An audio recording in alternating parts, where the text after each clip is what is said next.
ignite the game 心をつないで Rise ignition 君となら叫べる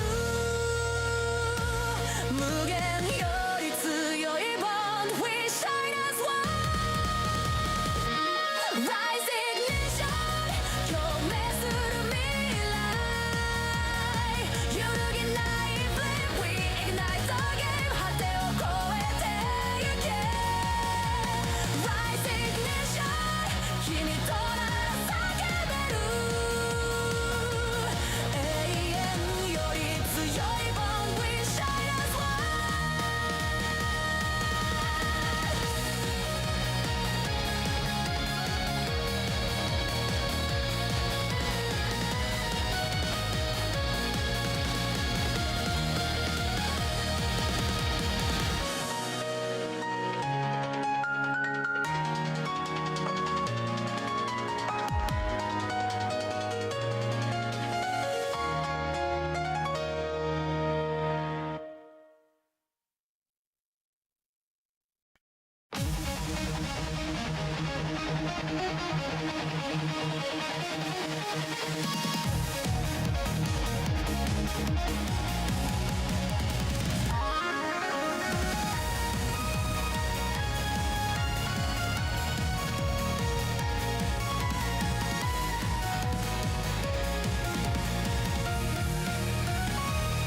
声を重ねたざわめく空へ Still with me うなずいた影火花の向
光つかもう心がつなぐ絶望の雨に打たれたって笑い合うだけで道は灯る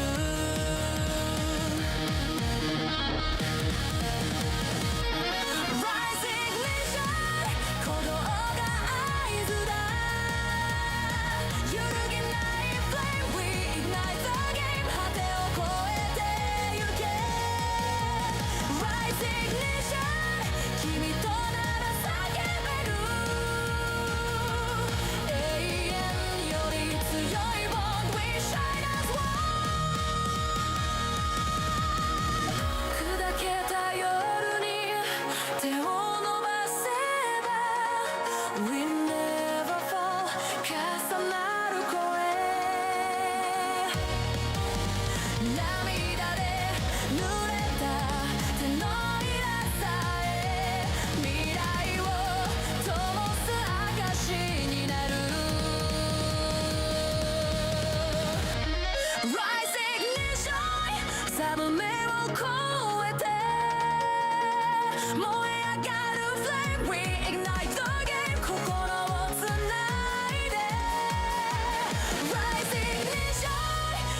挟む目を越えて燃え上がる Flame Reignite the Game 心をつないで Rising Nation 君となら叫べる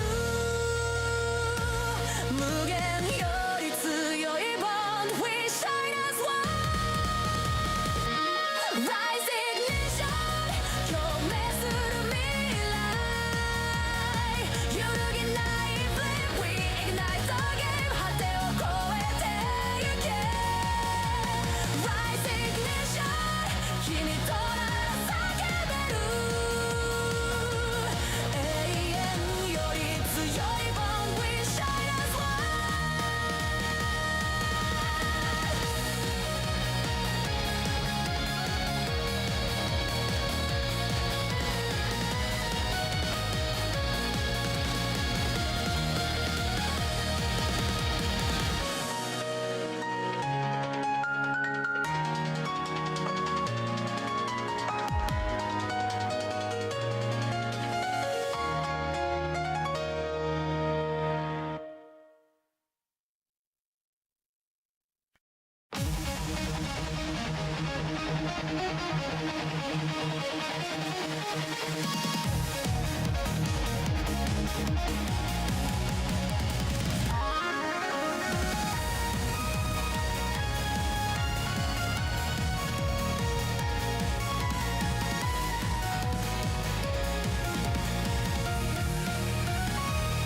声を重ねたざわめく空へ Still with me うなずいた影火花の群れが未来を試す足音は誓いを響かせる迷わないさ笑う横顔背中つけろ熱が交わる崩れる世界も燃える奇跡も一緒なら恐れは灰になる Rising Nation 鼓動が合図だ揺るぎない Flame Reignite the Game 果てを越えてゆけ Rising Nation 君となら叫べる永遠より強い Bond We shine as one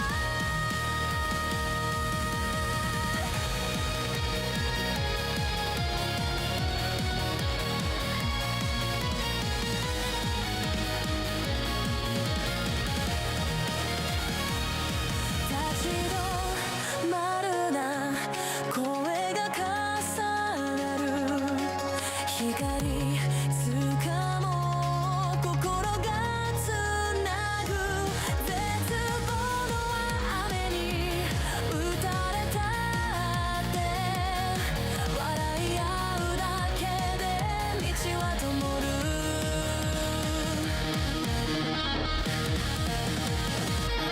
Rising Nation 鼓動が合図だ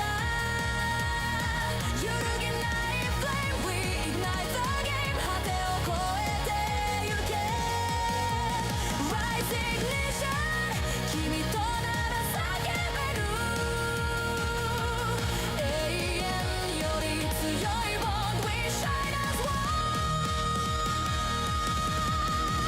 砕けた夜に手を伸ばせば We never fall 重なる声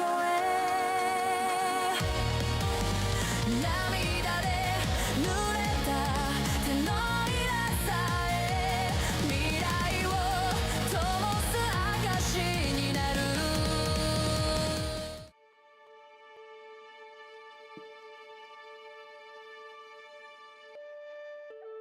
Hi, I just saw a weird alert on my computer. I don't know what that is.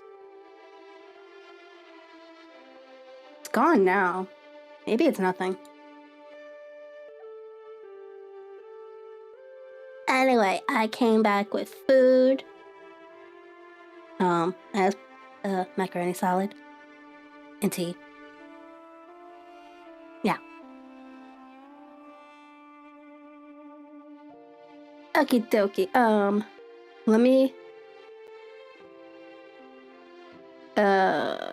minimize scenes I don't really need.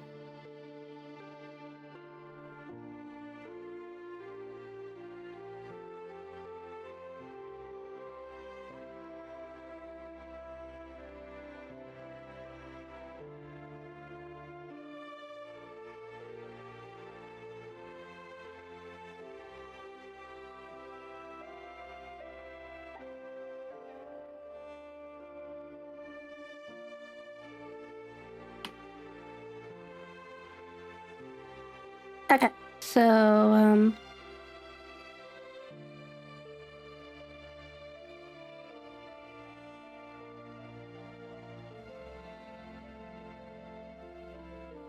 good morning, Vigilante. Today we're reading Sherlock Holmes. I think I made it a command. I probably didn't. I don't remember. I'll just post a link.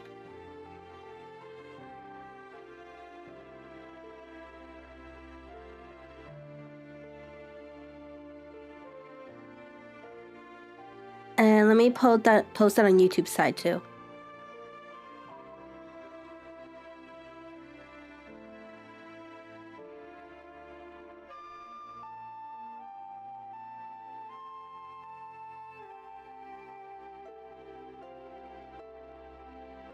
And we're gonna pin this.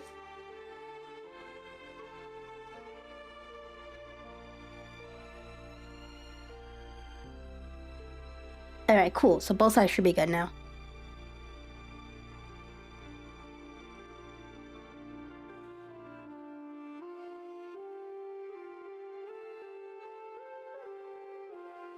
Okay, so for the Sherlock Holmes, we're going to be reading 2 of the short stories, and then we'll have 2 more after that. Then we'll be done with the Adventures of Sherlock Holmes. After that, we'll probably start the memoir, I believe is the next story, the memoir of Sherlock Holmes. Since we already read The Hound of Baskerville already.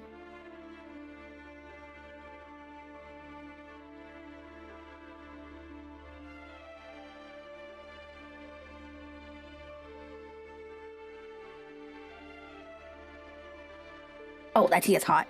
Yeah.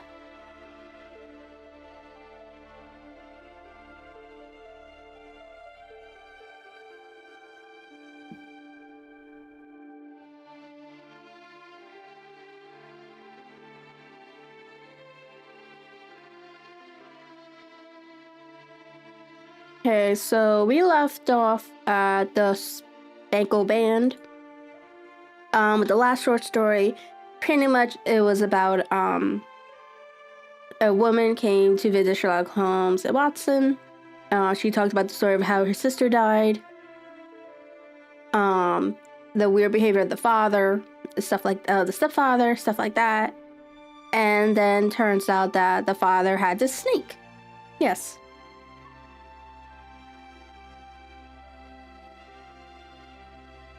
Yeah, The Hound of Baskerville is actually a pretty good book.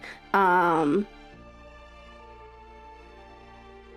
definitely prefer that one over the Secret in Scarlet. The Study in Scarlet. The Study in Scarlet, I got very confused like halfway towards the book when they started doing this flashback without letting people know it was a flashback. And where like the Hound of Baskerville, it literally was a mystery book from start to finish, and where like all that tension, like who did what, they think it's this person, and then finally to the point where more and more people were dying, shit like that, and then you finally got the corporate at the end. I felt like it was more, I don't know if fluid is the right word, but it felt like I could follow along compared to the other novel.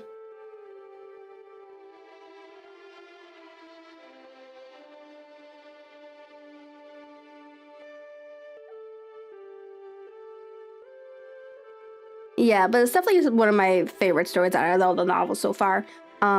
We also read The Sign of Four. That one I felt that was also a little better than start. I think anything is better than the Study of Scarlet, to be honest, just because Study of Scarlet made me 100% confused. And I felt lost throughout the entire thing. But I think the next novel after this is, I think The Valley of Fear is the next full novel, I think. And then His Last Bow, I believe. I think everything else are like short stories.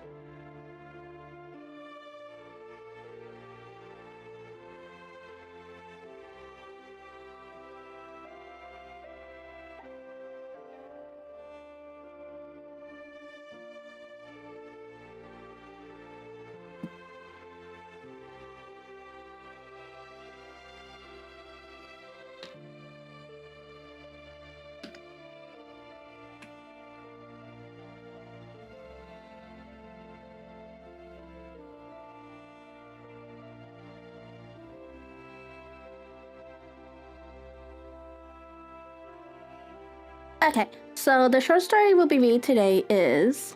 hold on, let me change that.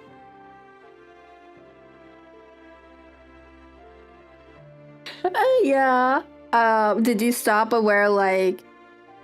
what was it? It's been a while since I read the Scarlet one. I believe the part where I got confused is where, like, they were about to apprehend someone, and then next thing you know, there's these characters in a desert. And I think that was like, what, a chapter or two? Only to find out the characters that we were reading about, and that only to find out it was actually a flashback, and then in the present day, they caught the person with Sherlock Holmes. And that was like 2 chapters after that. So like, oh, so this shit was a flashback? I didn't know that. A lot of people in my chat were saying that.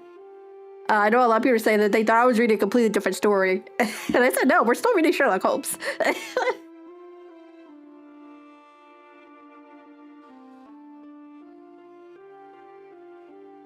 Yeah, that one took me a while to get through, to be honest.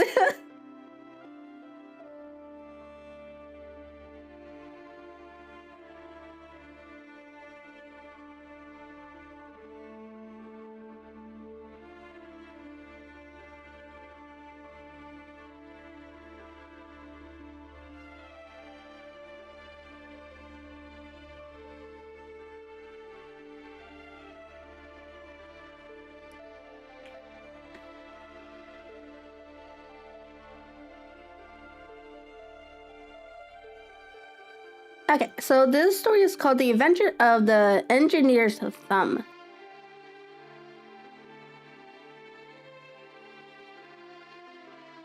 I need to zoom up a little more.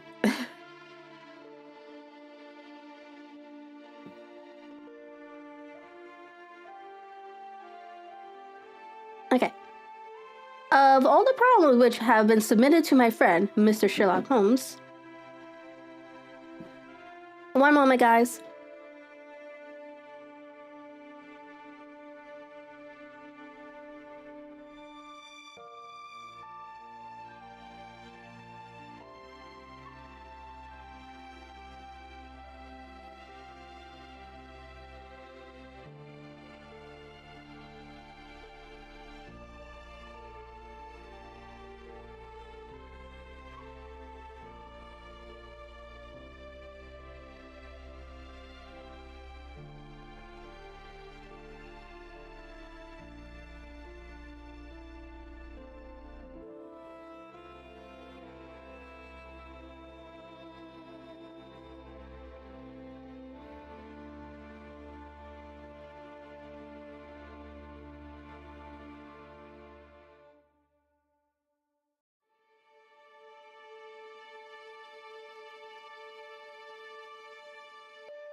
Sorry. My father came in.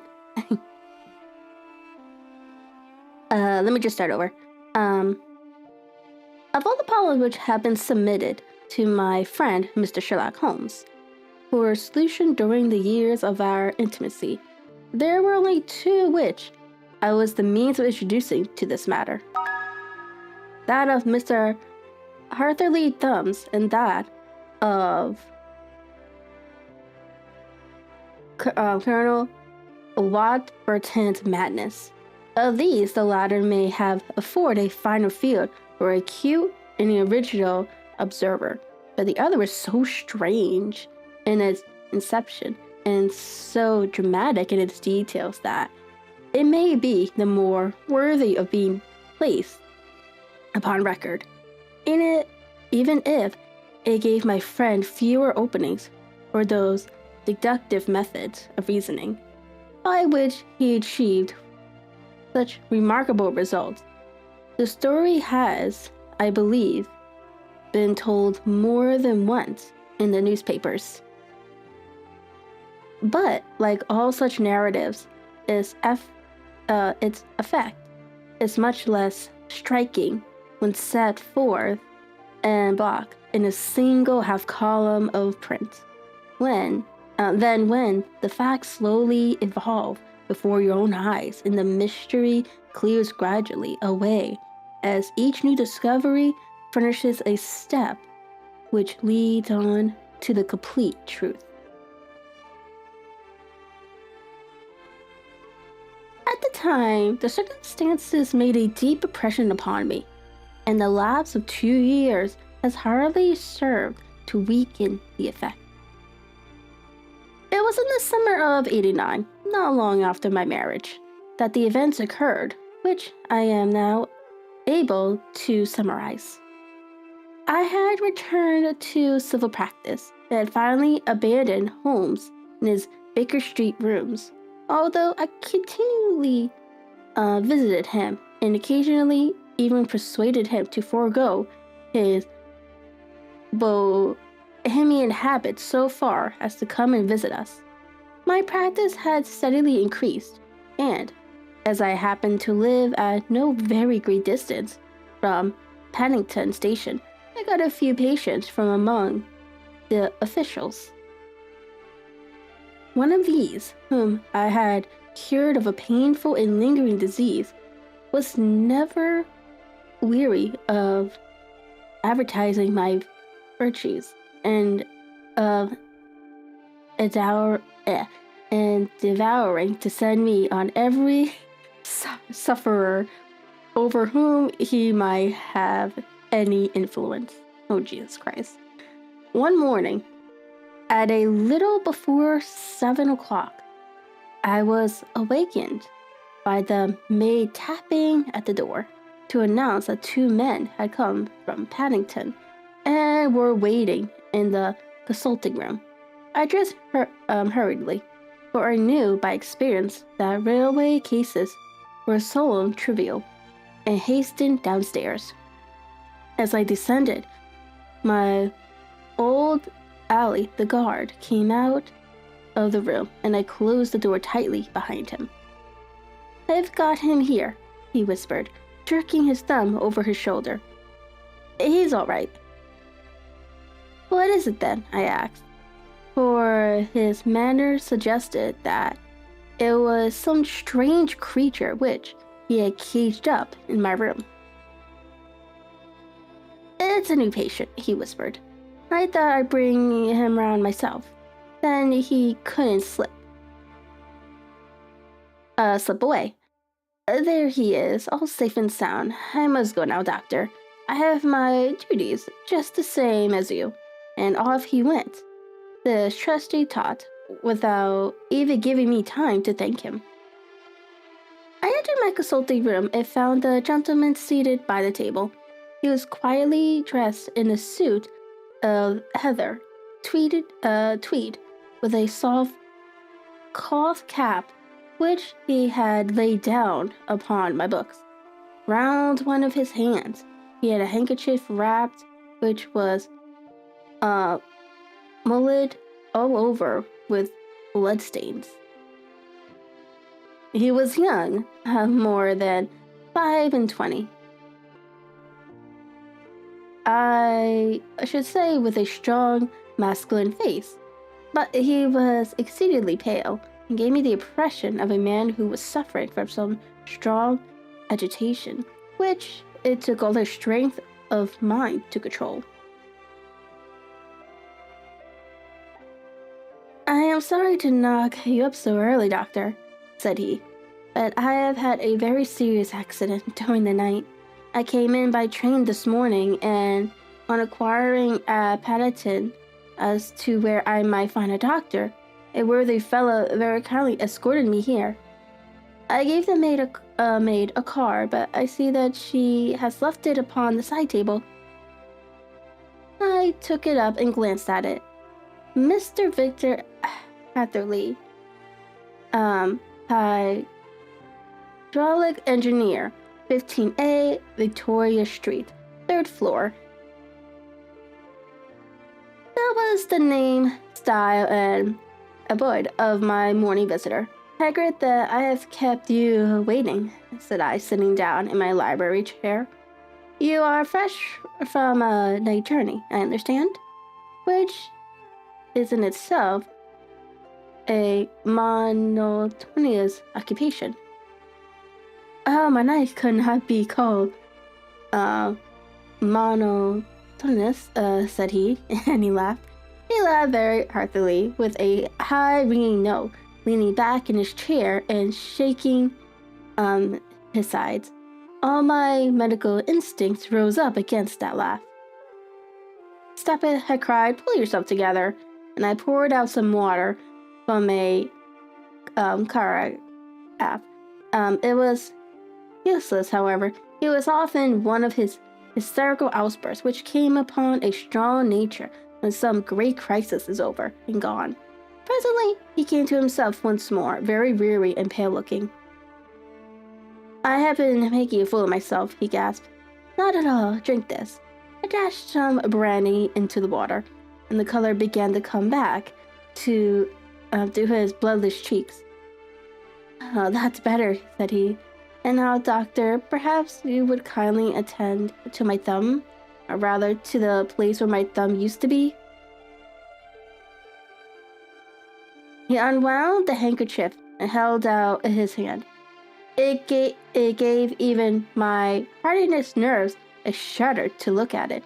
There were 4 protruding fingers, and a hard red, a spongy surface where the thumb should have been. It had been hacked or torn right out from the root. Ooh! That just reminds me of one of my uncles. He actually doesn't have a thumb.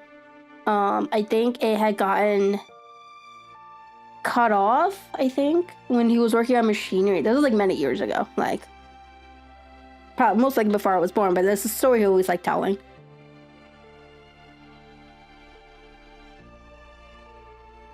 And it's like, ooh.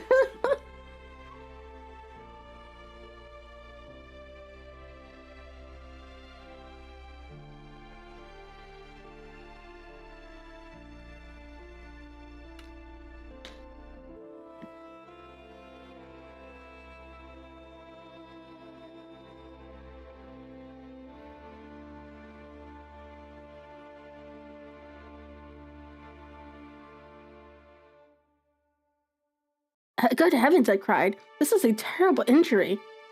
It must have bled considerably. Yes, it did. I fainted when it was done, and I think that I must have been senseless for a long time. When I came to, I found that it was still bleeding, so I tied one end of my handkerchief very tightly round the wrist and braced it up with a twig. Excellent! You should have been a surgeon. It is a question of hydraulics, you see, and came within my own providence. This has been done, said I, examining the wound, by a very heavy and sharp instrument. "A thing like a cleaver," said he. "And an incident, I presume?" "Oh, by no means. What? A murderous attack?" "Very murderous indeed." You horrify me. I sponged the wound, cleaned it, dressed it, and finally covered it over with a cotton wadding and carbolish bandages. He lay back without wincing, though he bit his lips from time to time. How was that? I asked when I had finished. Capital. Between your brandy and your bandage, I feel like a new man. It was very weak, but I have had a good deal to go through.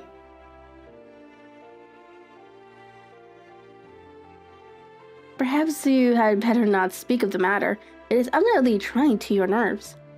Oh no, not now. I shall have to tell my tale to the police. But between ourselves, if it were not for the convincing evidence of this wound of mine, I should be surprised if they believe my statement. For it is a very extraordinary one, and I have not much in the way of proof with which to back it up. And even if they believe me, the clues which I can give them are so vague that it is a question rather justice will be done. Ah, cried I. If it is anything in the nature of a problem which you desire to see solved, I should surely recommend you to come to my friend Mr. Sherlock Holmes, before you go to the official police. Oh, I have heard of that fellow, answered my visitor.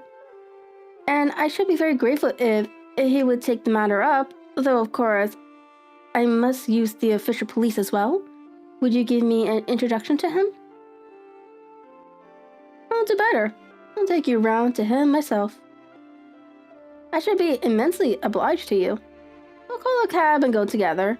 We shall just be in time to have a little breakfast with him. Do you feel equal to it? Yes, I shall not feel easy until I have told my story. Then my servant will call a cab, and I shall be with you in an instant. I rushed upstairs, explained the matter shortly to my wife, and in 5 minutes was inside a hansom, driving with my new acquaintance to Baker Street.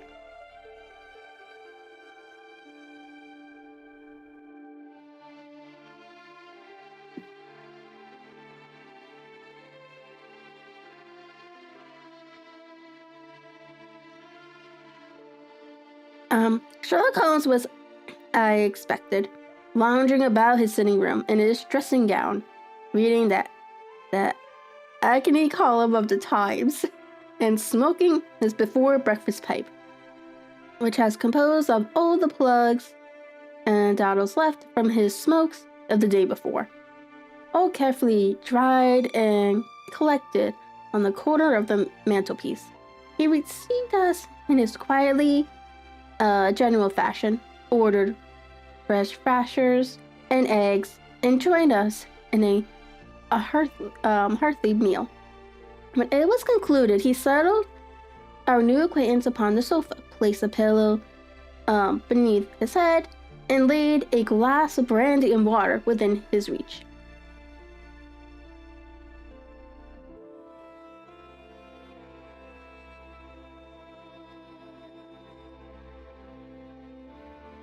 It is easy to see that your experience has been no common one, Mr. Arthurly, said he. Pray lie down there and make yourself absolutely at home. Tell us what you can, but stop when you are tired and keep up with your strength with a little stimulant. Thank you, said my patient. But I have felt another man since the doctor bandaged me, and I think that your breakfast has completed the cure. I shall take up as little of your valuable time as possible, so I shall start at once upon my particular experiences. Holmes sat in his big armchair with the weary, heavily lidded expression which veiled his keen and eager nature, while I sat opposite to him, and we listened in silence to the strange story which our visitor detailed to us. You must know, said he, that I am an orphan and a bachelor, residing alone in the lodgings in London. By profession, I am a hydraulic engineer, and I have had considerable experiences of my work during the 7 years that I was apprenticed to Vanner and Matheson, the well-known firm of Greenwich. Through your skill, having served my time and having also come into a fair sum of money through my poor father's death, I determined to start in business for myself and took professional chambers in Victoria Street.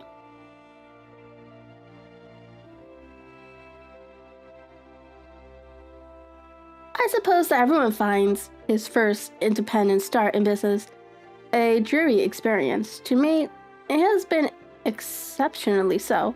During 2 years, I have had 3 consultations and 1 small job, and that is absolutely all that my profession has brought me. My gross taking amount to £27,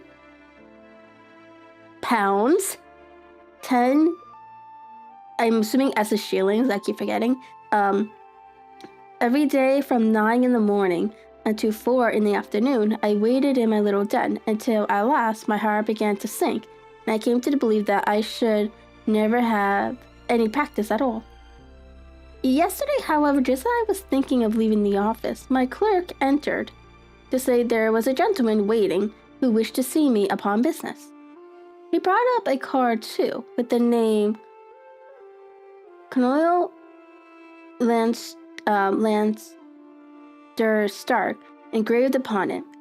Close at his heels came the colonel himself, a man rather over the middle size but exceeding thinness. I do not think that I have ever seen so thin a man. His whole face sharpened away into nose and chin, and the skin of his cheeks was drawn quite tense over his outstanding bones. Yet his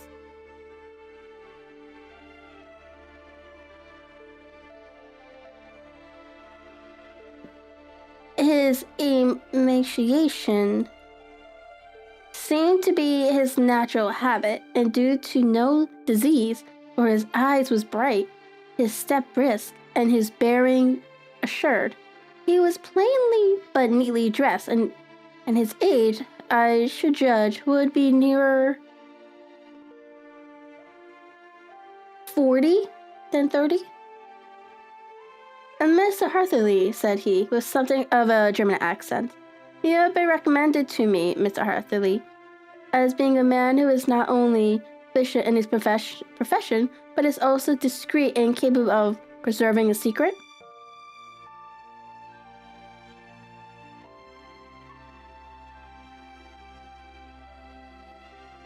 I bowed, feeling as flattered as any young man would at such an address. May I ask who it was who gave me such good a character? Well, perhaps it is better that I should not tell you that just at this moment. I have it from the same source that you are both an orphan and a bachelor and are residing alone in London. That is quite correct, I answered. But you will excuse me if I say that I cannot see how all this bears upon my professional qualifications. I understand it was on a professional matter that you wish to speak to me? Undoubtedly so, but you will find that all I say is really to the point. I have a professional commission for you, but absolute secrecy is quite essential. Absolute secrecy, you understand, and of course we may expect that more from a man who is alone than from who lives in the bosom of his family. If I promise to keep a secret, said I, you may absolutely depend upon my doing so. He looked very hard at me as I spoke, and it seemed to me that I had never seen so suspicious and questioning on eyes. Do you promise then? Said he aloud. Yes, I promise. Absolute complete silence before, during, and after. No reference to the matter at all, either in word or writing. I have already given you my word. Very good. He suddenly sprung up and darted like lightning across the room. He flung open the door. The passage outside was empty. That's all right, said he, coming back. I know that clerks are sometimes curious as to their master's affairs. Now we can talk in safety. He drew up his chair very close to mine and began to stare at me again in the same questioning and thoughtful look. A feeling of repulsion and of something akin to fear had begun to rise within me at the strange antics of this fleshless man. Even my dread of losing a client would not restrain me from showing any impatience.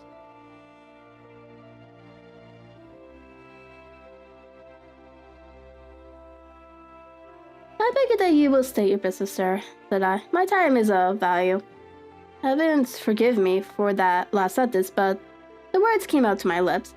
How about 50 guineas for a night's work suit you? He asked, most admirably.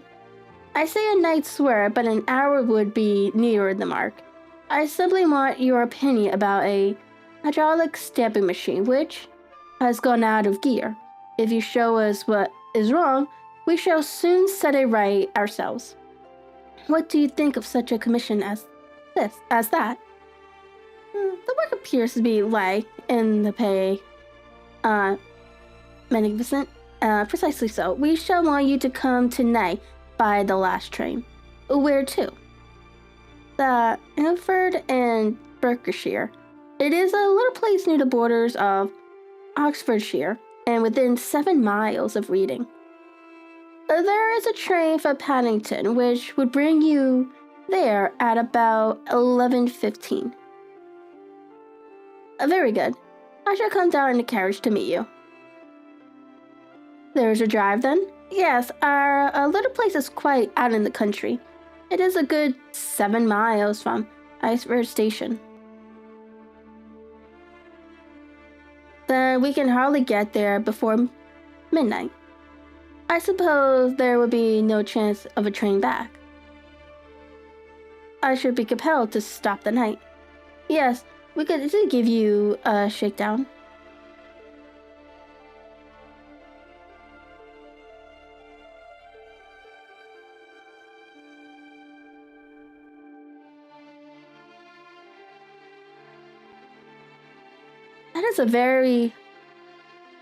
That is very awkward.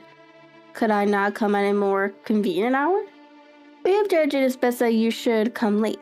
It is to recompense you for any inconvenience that we are paying to you. A young and unknown man, a fee which would buy an opinion from the very heads of your profession. Still, of course, if you would like to draw out of the business, there is plenty of time to do so. I thought of the 50 guineas and of how very useful they would be to me. Not at all, said I. I should be very happy to accommodate myself to your wishes. I should like, however, to understand a little more clearly what is it that you wish me to do. Quite so. It is very natural that the pledge of secrecy which we have exacted from you should have aroused your curiosity. I have no wishes to commit you to anything without your having it all laid before you. I suppose that we are absolutely safe from eavesdroppers. Entirely. Then the matter stands thus. You are probably aware that the fuller's earth is a valuable product, and that it is only found in 1 or 2 places in England. I have heard so. Some little time ago, I bought a small place, a very small place, within 10 miles of Reading. I was fortunate enough to discover that there was a deposit of fuller's earth in one of my fields.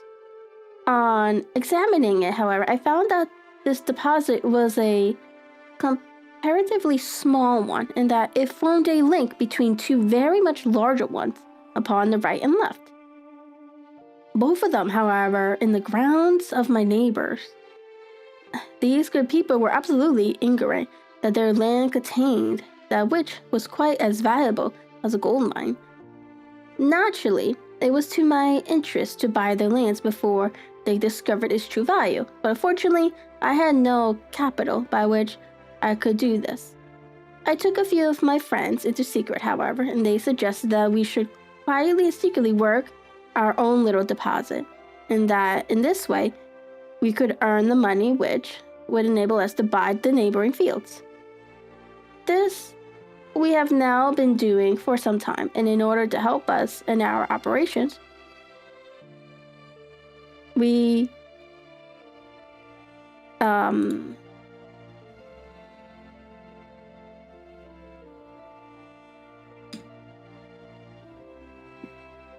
had erected a hydraulic press.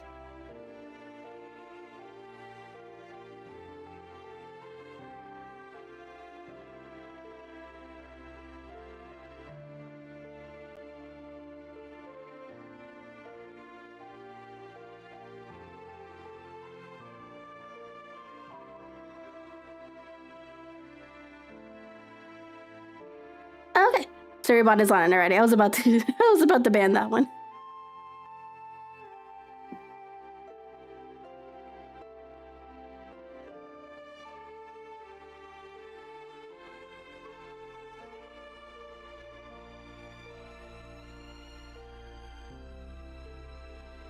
This press, as I have already explained, has got out of order, and we wish your advice upon the subject. We guard our secret very jealously, and if it once became known that we had hydraulic engineers coming to our little house, it would soon rouse inquiry.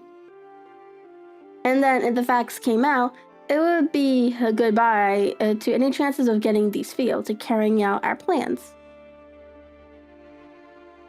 That is why I have made you promise that you will not tell a human being that you are going to Anford tonight. I hope that I make it all plain. I quite follow you, said I. The only point which I could not quite understand was what use you could make of a hydraulic press in excavating Fuller's Earth, which I understand is dug out like gravel from a pit. Ah, said he carelessly. We have our own process. We compress the earth into bricks, so as to remove them without revealing what they are. But that is a mere detail. I've taken you fully into my confidence now, Mr. Atherley, and I have shown you how I trust you. He rose as he spoke. I shall expect you then at Anford at 11:15. I shall certainly be there. Not a word to a soul. He looked at me with a last long questioning gaze, and then, pressing my hand in a cold, dank grasp, he hurried from the room.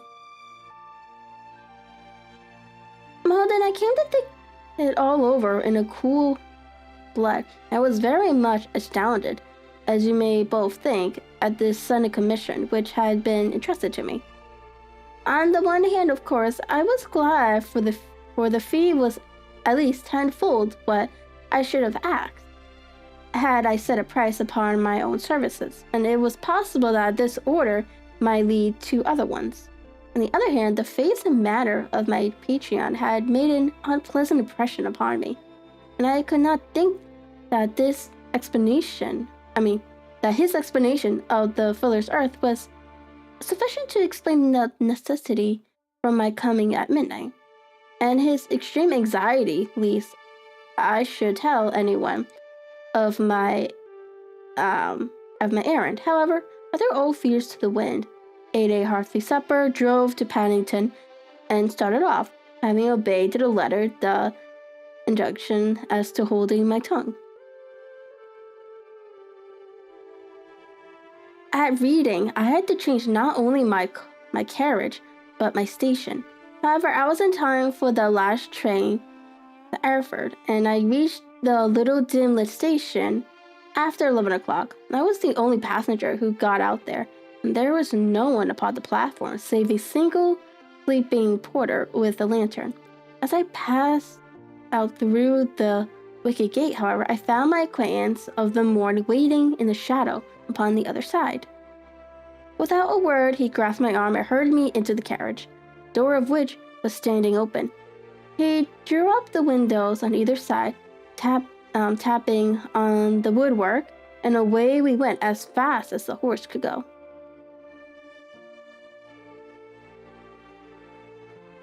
One horse? Interjected Holmes. Yes, only one. Did you observe the color? Yes, I saw it by the side lights when I was stepping into the carriage. It was a chestnut.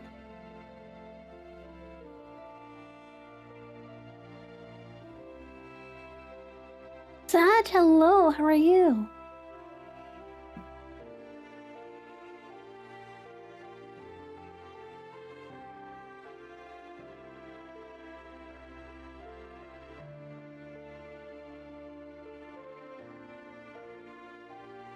It's interesting, I'll tell you that much.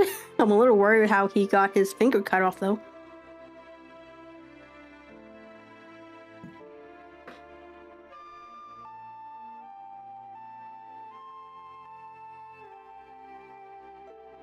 Tired looking or fresh? Oh, fresh and glossy. Thank you. I am sorry to have interrupted you. Pray continue your most interesting statement. Away we went then, and we drove for at least an hour.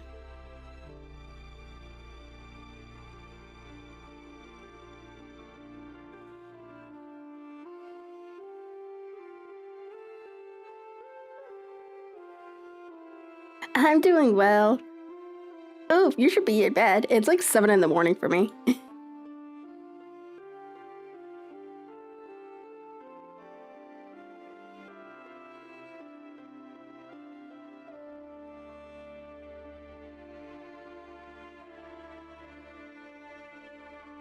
Colonel Lay Standard Stark had said that it was only 7 miles, but I should think from the rate that we seemed to go, and from the time we took.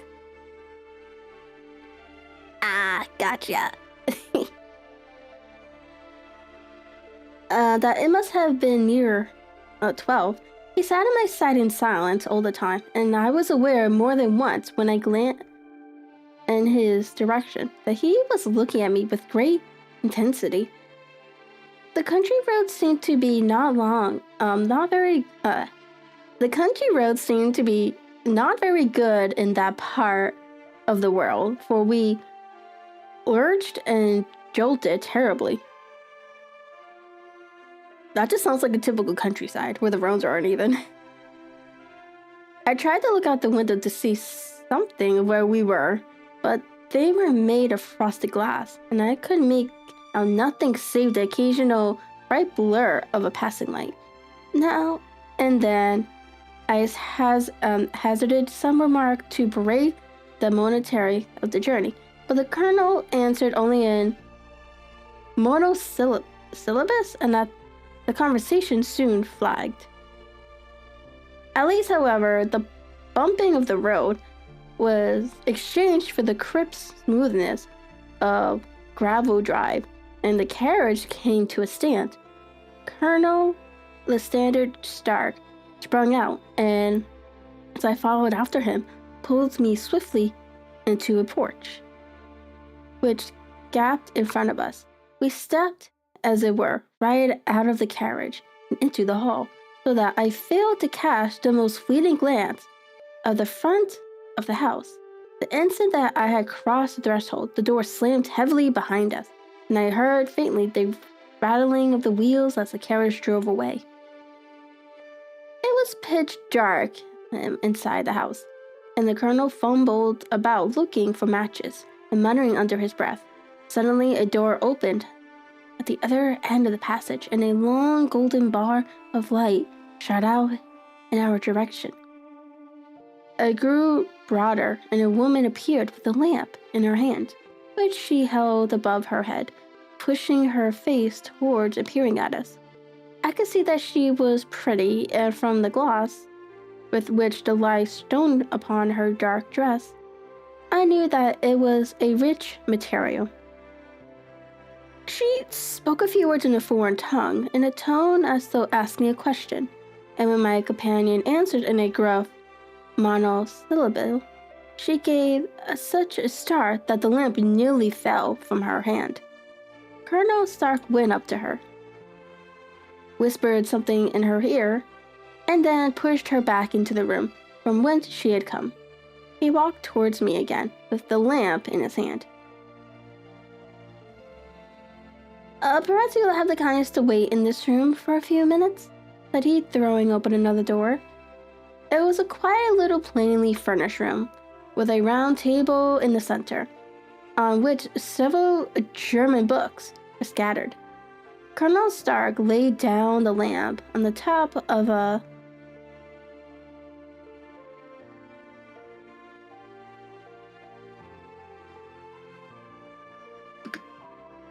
I have no idea how to pronounce this.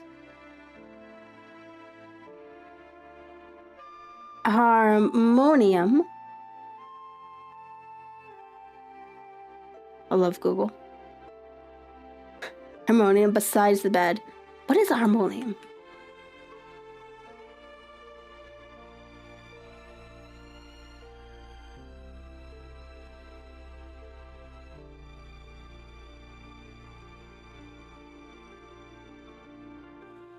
It looks like some kind of piano.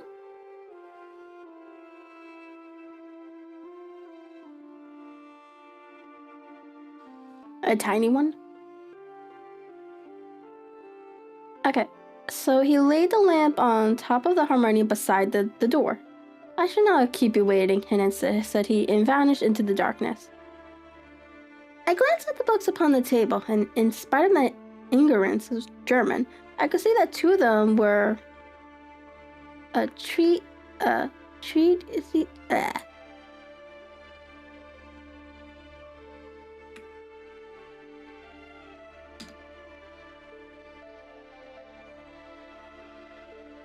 treatise of science. A treatise on science, and the others being volumes of poetry. Then I walked across to the window, hoping that I could catch some glimpse of the countryside, but an oak shutter, heavily barred, was folded across it. It was a wonderfully silent house. There was an old clock ticking loudly somewhere in the passage, but otherwise everything was deadly still. A vague feeling of uneasiness began to steal over me. Who were these German people? And what were they doing living in this strange, out-of-the-way place? And where was the place? I was 10 miles or so from Eiford. That was all I knew. But rather north, south, east, or west, I had no idea. For that matter, Reading and possibly other large towns were within the radius. So, place might not be so secluded after all. Yet it was quite certain, from the absolute stillness, that we were in the country. I paced up and down the room, humming a tune under my breath to keep my spirited feeling that I was thoroughly earning my 50 guillien fee.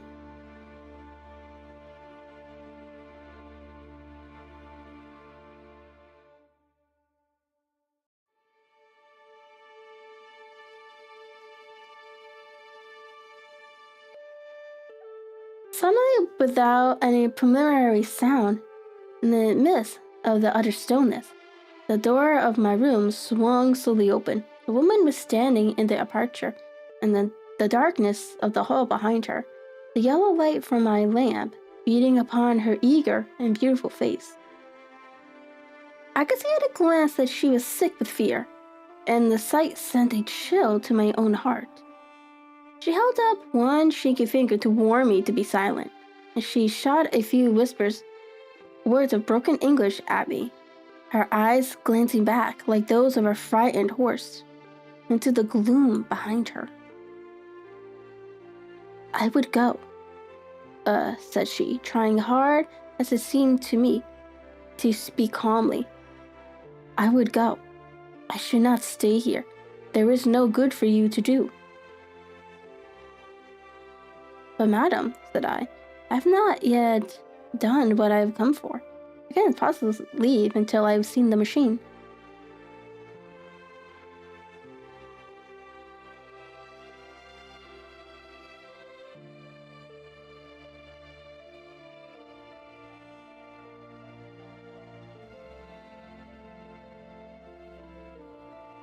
It is not worth your while to wait, she went on. You can pass through the door. No one hinders. And then, seeing that I smiled and shook my head, she suddenly threw aside her constraint and made a step forward with her hands wrung together. For the love of heavens, she whispered, get away from here before it is too late. But I am someone headstrong by nature, and the more ready to engage in an affair when there is some obstacle in the way. I thought of my 50 guillien fee, of my wearisome journey, and of the unpleasant night which seemed to be before me. Was it all to go for nothing? What would I slink away without having carried out my commission, and without the payment, which was my due. This woman might, for all I know, be a monomaniac with a stout bearing, therefore, though her manner had shaken me more than I cared to confess. I still shook my head and declared my intentions of the remaining where I was. She was about to renew her...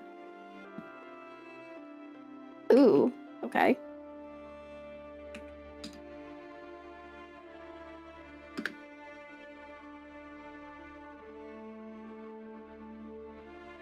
And... yes, okay. She was about to renew her entreaties when the door slammed overhead, and the sound of several footsteps was heard upon the stairs. She listened for an instant, threw up her hands with this aspiring gesture, and vanished as suddenly and as noiselessly as she had come. The newcomers were Colonel and Sturge Stark, and a short, thick man with a chinchilla beard growing out of the creases of his double chin, who was introduced to me as Mr. Ferguson. "This is my secretary manager," said the colonel. "By the way, I was under the impression that I left this door shut just now. Fear that you have felt the drought."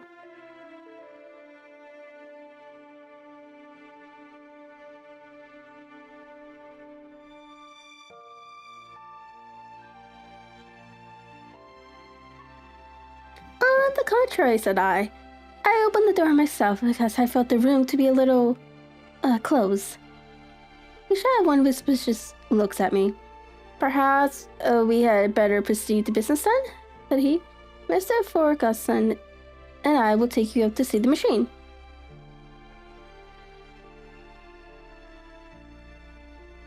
"I had better put my hat on, I suppose."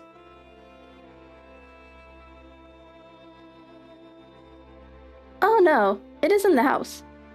"What? Your dig full of earth is in the house?" No, this is where we compress it. Never mind that. All we wish you to do is to examine the machine and to let us know what is wrong with it." We went upstairs together, the colonel first with the lamp, the fat manager and I behind him.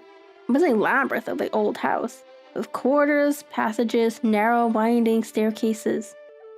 The little low door, the threshold of which were hollowed out by the generations who had crossed them. There were no carpets and no signs of any furniture above. "Well, of course, Zach. Glad you're enjoying it." The ground floor, while the plaster was peeling off the walls and the damp was breaking through in green, unhealthily blotches. I heard to put on as unconcerned an air as possible, but I had not forgotten the warnings of the lady, even though I disregarded them, and kept a keen eye upon my two companions. Ferguson appeared to be a morose and silent man, but I could see from the little that he said that he was at least a fellow countryman.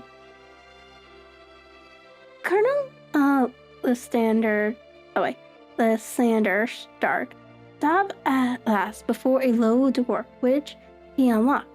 Within was a small square room in which the three of us could hardly get at one time. Ferguson remained outside, and the colonel ushered me in. "We are now," said he, "actually within the hydraulic press, and it would be a particularly unpleasant thing for us if anyone weren't to turn it on. The ceiling of this small chamber is really the end of the descending piston, and it came down with the force of many tongues upon this metal floor. There are small lantern columns of water outside which receive the force, and which transmit and multiply it in the manner which is familiar to you. The machine goes readily enough, but there is some stiffness in the working of it, and it has lost a little of its force. Perhaps you will have the goodness to look it over and show us how we can set it right."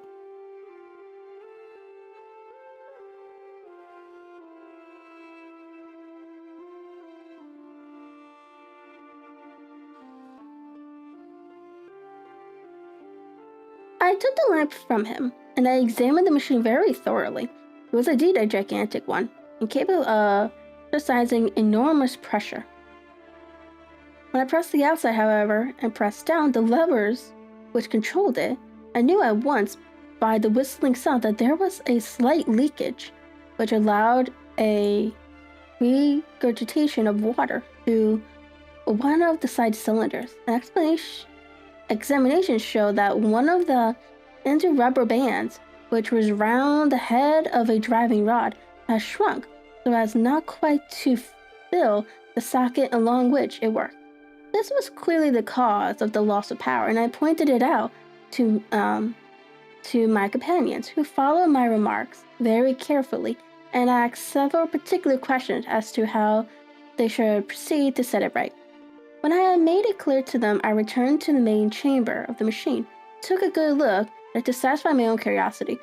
It was obvious at a glance that the story of the Fuller's Earth was the merest fabrication, for it would be absurd to suppose that so powerful an engine could be designed for so inadequate a purpose. The walls were of wood, but the floor consisted of a large iron trough. And when I came to examine it, I could see a crest of a metallic deposit all over it. I had stood and was scraping at this to see exactly what it was then, when I heard a muttered exclamation in German and saw the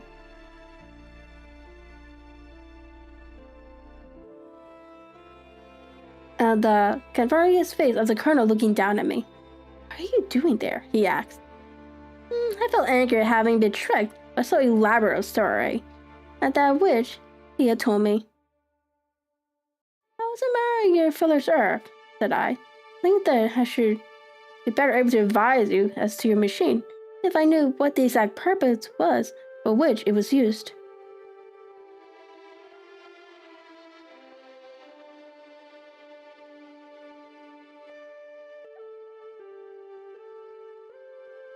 The instant that I uttered the words, I regretted the rashness of my speech. His face set hard, and a powerful leg sprung up in his gray eyes. "Very well," said he. "You shall know all about the machine."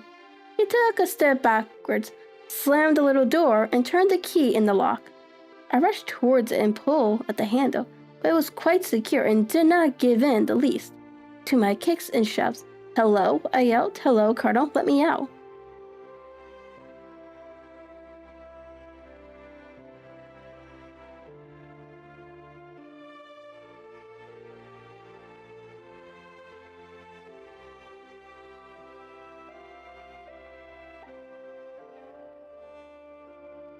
And then suddenly in the silence, I heard a sound which sent my heart into my mouth. It was the clank of levers and the swish of the leaking cylinder. He had set the engine at work. The lamp still standing upon the floor where I had placed it, and examined the thought. By its light, I saw that the black ceiling was coming down upon me, slowly, jerkily, but as none knew better than myself, with a force which must within a minute grind me to a shapeless pulp. I threw myself screaming against the door, and dragged my nails at the lock. I implored the colonel to let me out, but the remorseful clank of the levers drowned my cries. The ceiling was only a foot or two above my head, and with my hand upraised, I could feel its hard, rough surface. Then it flashed through my mind that the pain of my death would depend very, very much upon the position in which I met it. If I lay on my face, the weight would come upon my spine, and I shuddered to think of that dreadful snap. Easier the other way, perhaps, and yet had I the nerve to lie and look up at the deadly black shadow weaving down upon me. Already, I was unable to stand erect when my eyes caught something which brought a gush of hope back to my heart. I have said that though the floor and ceiling were of iron, the walls were of wood. As I gave a last hurried glance around, saw a thin line of yellow light between two of the boards, which broadened and broadened as a small panel and pushed backwards. For an instant, I could hardly believe that here was indeed a door which led away from death. The next instant, I threw myself through it and lay half fainted upon the other side. The panel had closed again behind me, but the crash of the lamp and a few moments afterwards, the clang of the two slabs of metal told me how narrow it had been my escape. I was recalled to myself by a frantic plucking at my wrist, and I found myself laying upon the stone floor of a narrow corridor, while a woman bent over me and tugged at me with her left hand, while she held a candle in her right.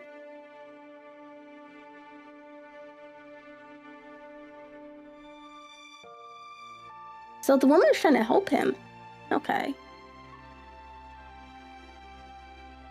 And while a woman bent over me and tugged at me with her left hand, while she held the candle in her right, it was the same good friend whose warning I had so foolishly rejected. "Come, nun," she cried breathlessly. "They will be here in a moment. They will see that you are not there. Oh, do not waste the so precious time, but come." This time at least, I did not scorn her advice. I staggered to my feet and ran with her along the corridor and down a windy stair. The ladder led to another broad passage, and just as we reached it, we heard the sounds of running feet and the shouting of two voices, one answering the other from the floor on which we were and from the one beneath. My guide stopped and looked about her like one who is at her wit's end. Then she threw open a door which led into a bedroom, through the window of which the moon was shining brightly.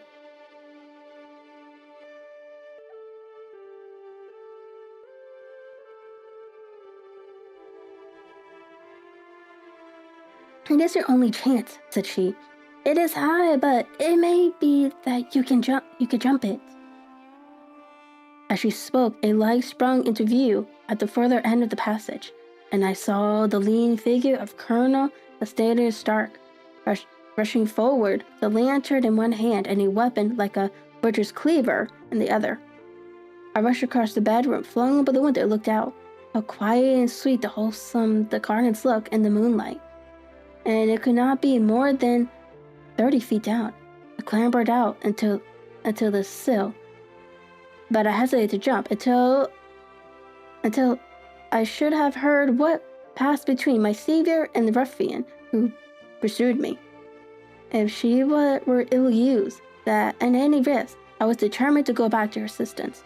The thought had hardly flashed through my mind before he was at the door, pushing his way past her, but she threw her arms round him and tried to hold him back.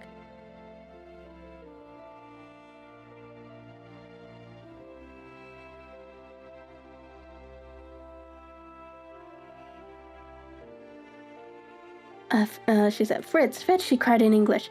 "Remember, you promised. After the last time, you said it should not be again. He will be silent. Oh, he will be silent." "You are mad, Elise," shouted, struggling to break away from her. "You will be the ruin of us. He has seen too much. Let me pass, I say."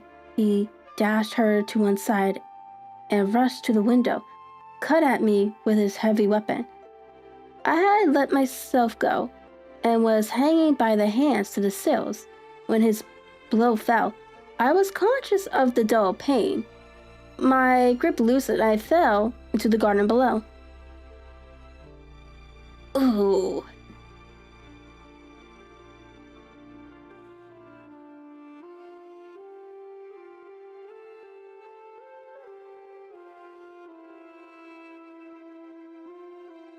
I was shaken but not hurt by the fall, so I picked myself up and rushed off among the bushes, as hard as I could run, for I understood that I was far from being out of danger yet. Suddenly, however, as I ran, a deadly dizziness of sickness came over me. I glanced down at my hand, which was throbbing painfully, and then for the first time saw my thumb had been cut off, and that the blood was pouring from my wound. I endeavored to tie my handkerchief around it, but there came a sudden buzzing in my ears. The next moment I fell in a dead faint among the rose bushes.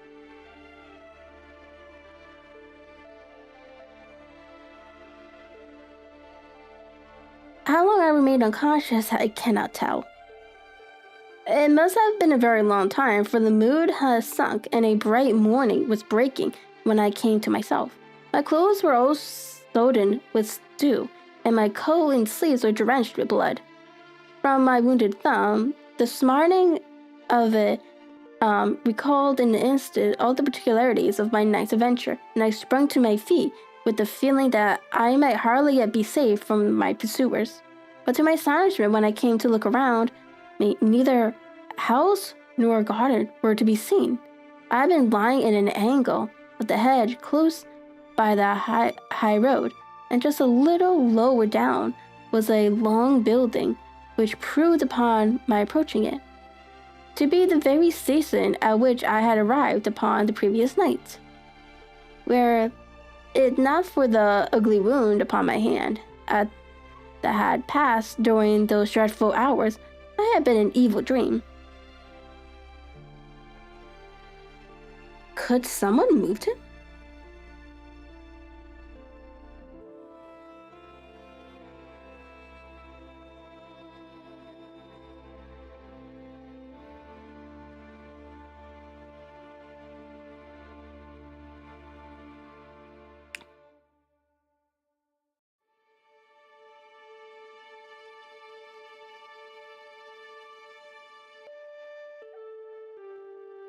Half-dazed, I went into the station and asked about the morning train.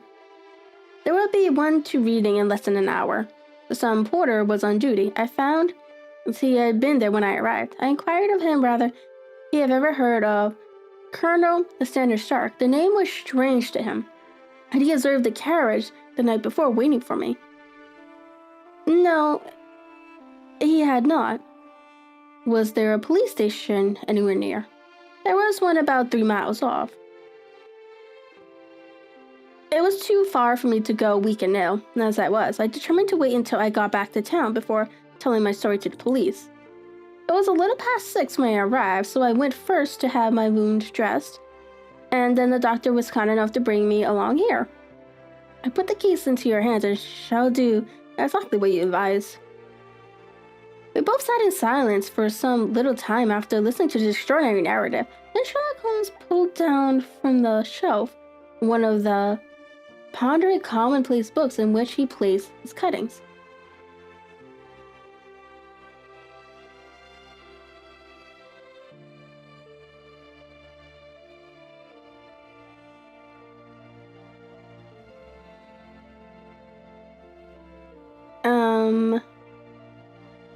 Oh, I hate that I had to keep scrolling up. I lost where I was. We both sat in silence for some time after listening to his extraordinary narrative. Then Sherlock Holmes pulled down from the shelf of one of the ponderous commonplace books in which he placed his cuttings. "Here's an advertisement which will interest you," said he. "It appeared in all the papers about a year ago. Listen to this. Lost on the 9th inst. Mr. Jeremy Hailing, aged 26, a hydraulic engineer, left his lodgings at 10 o'clock at night and has not been heard of since. Was dressed in etc., etc. Ha! That represents the last time that the colonel needed to have his machine overhauled, I fancy." "Good heavens!" cried my patient. "Then that explains what the girl said." "Undoubtedly. It is quite clear that the colonel was a cool and desperate man, who was absolutely determined that nothing should stand in the way of his little game, like those out-and-out pirates, who will leave no survivor from a captured ship. Well, every moment now is precious, so if you feel equal to it, we shall go down to Scotland Yard at once, as a preliminary to starting for Ansford."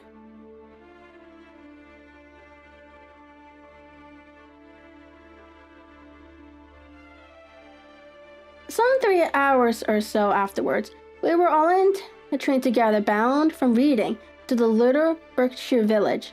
There were Sherlock Holmes, the hydraulic engineer, Inspector Bradstreet of Scotland Yard, plain clothing man, and myself.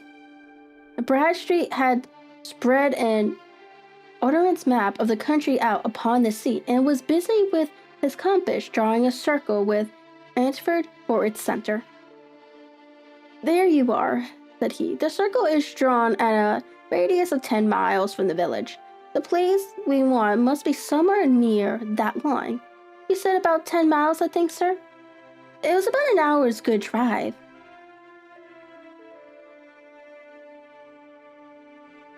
"And you think that they brought you back all the way when you were unconscious?" "They must have done so. I have a confused memory, too, of having been lifted and conveyed somewhere." "What I cannot understand," said I, "is why they should have spared you when they found you lying faint in the garden. Perhaps the villain was softened by the woman's and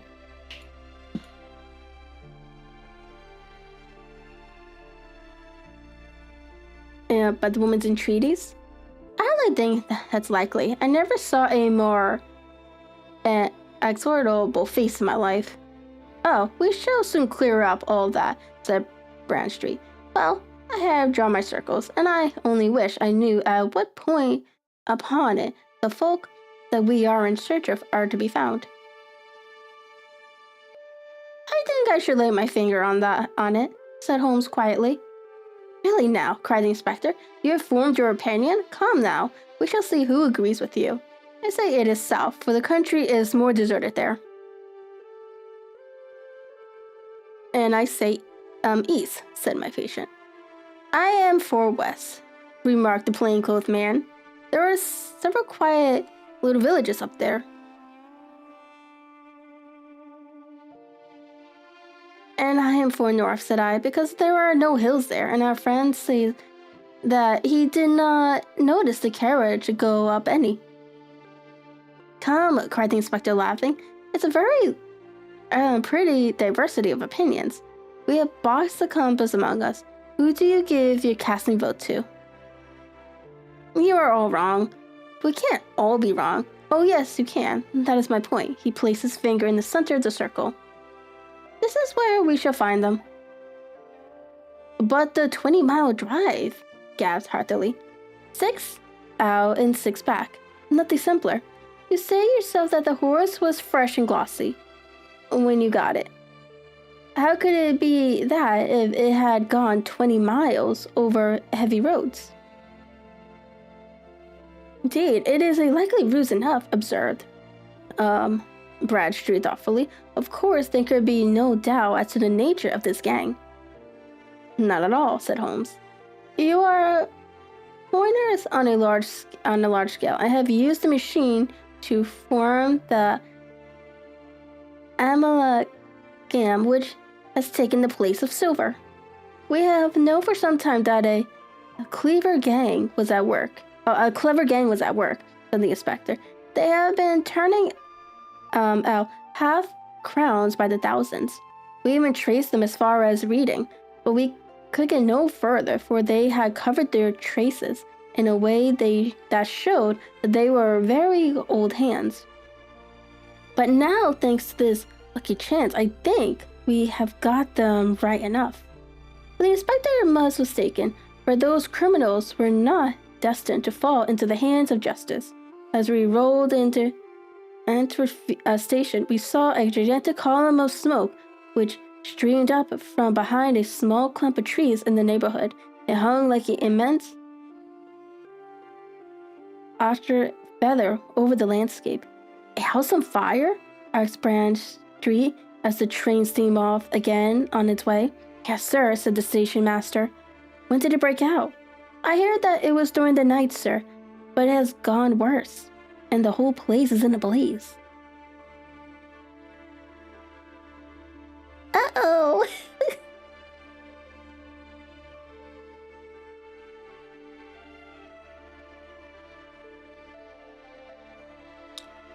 Maybe it's because of your earlier nap.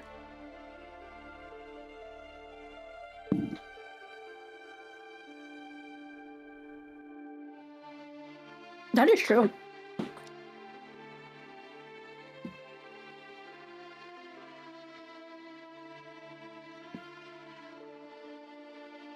Whose house is it? Dr. Fetcher's. Tell me, broke in the engineer. Is Dr. Fetcher's a German, very thin, with long, sharp nose? The station master laughed heartily.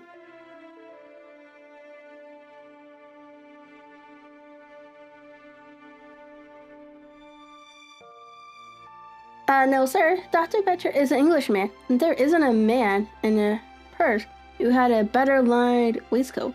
But he is a gentleman staying with him, a patient, as I understand, who is a foreigner. And he looks as if a little good Berkshire beef would do him no harm. The station master had not finished his speech before we were all hastening in the direction of the fire. The road topped a low hill, and there was a great, widespread, whitewashed building in front of us, spouting fire in every chicken window, while in the garden in front, 3 fire engines were vainly striving to keep the flames under. "That's it!" cried Hartley in intense excitement. "This is the gravel drive, and there are the rose bushes where I lay. Second window is the one that I jumped from." "Well, at least," said Holmes, "you have had your revenge upon them. There could be no question that it was your old lamp which, when it was crushed in the press, set fire to the wooden walls, though no doubt they were too excited in the chase after you to deserve it at the time. Now keep your eyes open in the crowd for your friends of last night, though.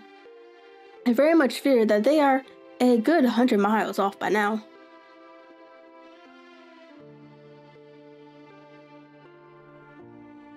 And Holmes' fears came to realize, for from that day to this, no word has ever been heard either of the beautiful woman and the sinister German, or the morose Englishman.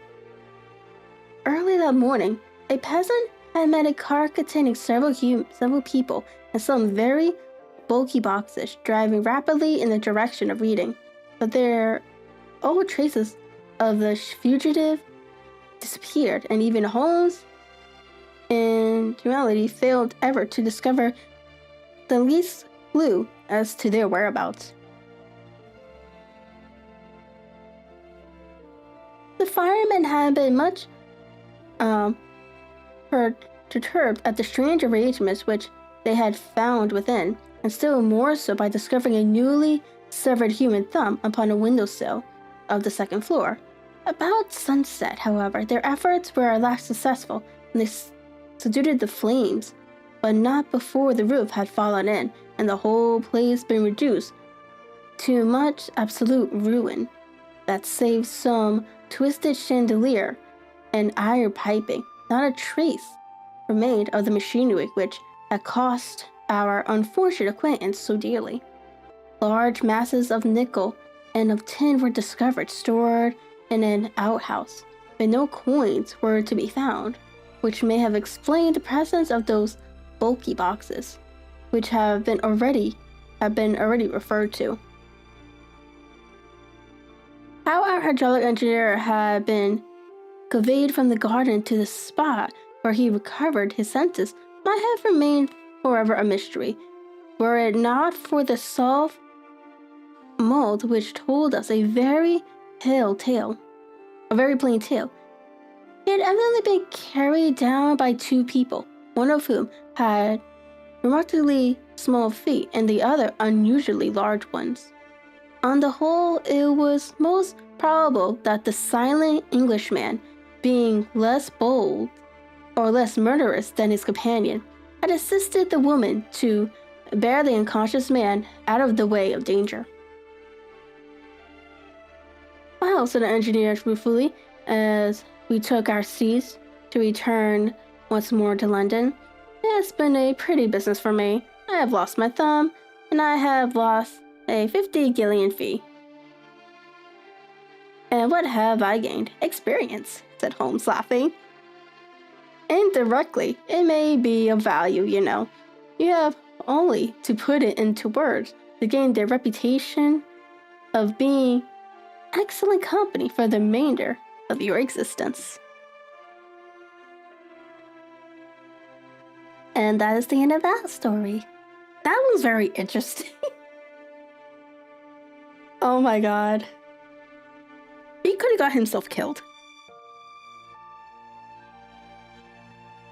I think he should have listened to the woman, though. That he should have escaped.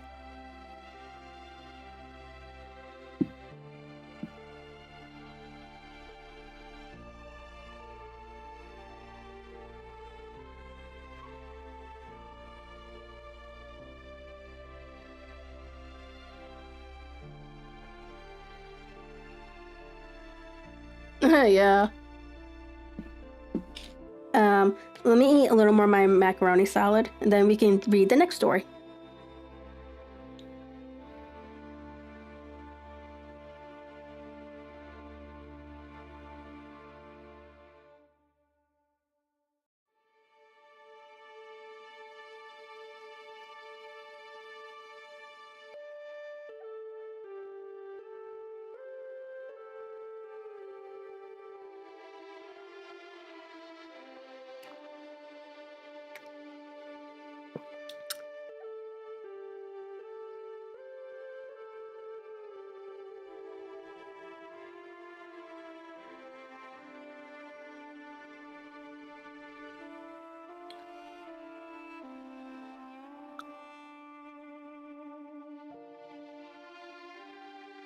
I didn't realize this thing had eggs in it.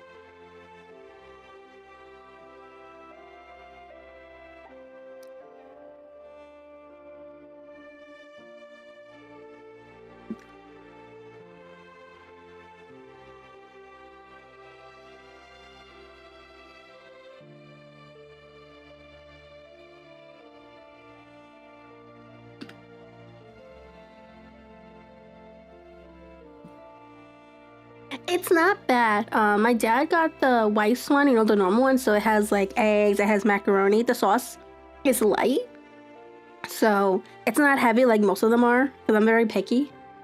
And it has like some carrots and shit like that. I think it's pretty good. But like I'm very picky when it comes to macaroni salad, because some of them they just put like a whole bunch of stuff in it that I really don't like. That's why I always eat the potato salad.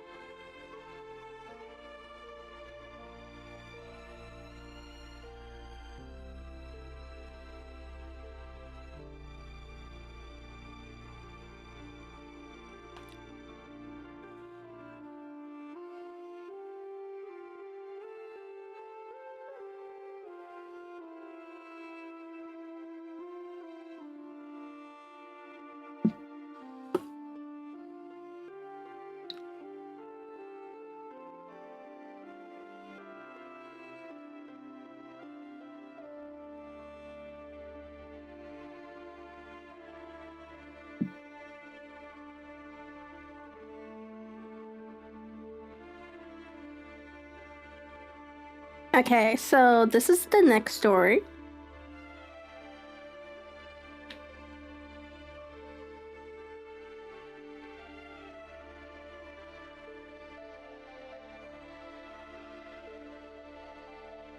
Oh, jeez. I just looked at my bottle and it still has the sticky note "I'm sleepy" on it. I said like, oh, my bottle does look a little sleepy. I think this is the perfect sticky note.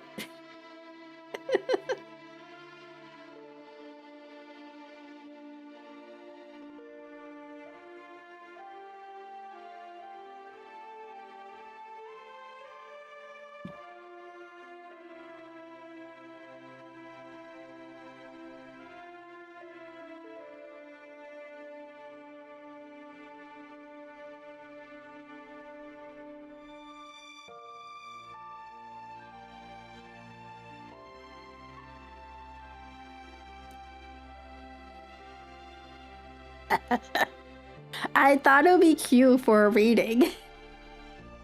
There's one that's like a focus mode that I found for writing. I said, oh, okay. I guess this works.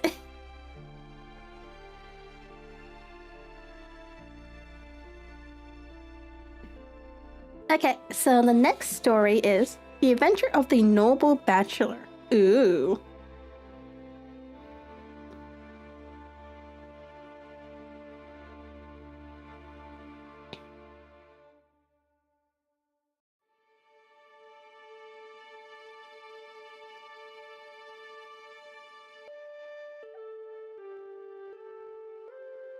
The Lord St. Simon's marriage and its curious termination have long ceased to be subject of interest in those exalted circles in which the unfortunate bridegroom moves. Fresh scandals had eclipsed it, and their more pitted details have drawn the gossip away from this four-year-old drama. As I have reason to believe, however, that the full facts have never been revealed to the general public, and as my friend Sherlock Holmes had a considerable share in clearing the matter up, I feel that no memoir of him will be complete without some little sketch of this remarkable episode. It was a few weeks before my own marriage, during the days when I was still sharing rooms with Holmes in Baker Street, that he came home from an afternoon stroll to find a letter on the table waiting for him. I had remained indoors all day, for the weather had taken a sudden turn to rain, with high autumnal winds and the drizzle bullet which I had brought back in one of my limbs as a relic of my I think this is Afghanistan, I think. Is that how you pronounce it?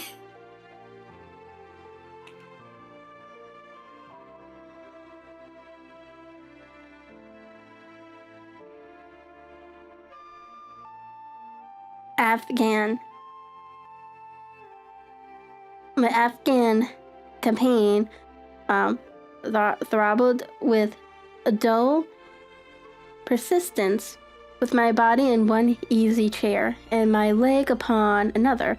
I surrounded myself with a cloud of newspapers until at last, saturated with the news of the day, I tossed them all aside and lay listless, watching the huge crest and monogram upon the envelope upon the table, and wondering lazily who my friend's noble correspondent would be. Here is a very fashionable hospital, I remarked as he entered. Your morning letter, if I remember right, were from a fishmonger and a tide waiter. Yes, my correspondence has certainly the charm of variety, he answered, smiling, and the humbler are usually the more interesting. This looks like one of those unwelcome social summons, which call upon a man either to be bored or to lie. Damn, okay. He broke the seal and glanced over the contents. Oh, come, it may prove to be something of interest after all. Not social then? No, distinctively professional. And from a noble client? One of the highest in England. My dear fellow, I congratulate you. I assure you, Watson, without affection, that the status of my client is a matter of less movement to me than the interests of this case. It is just possible, however, that they also may not be waiting in this new investigation. You have been reading the papers diligently of late, have you not?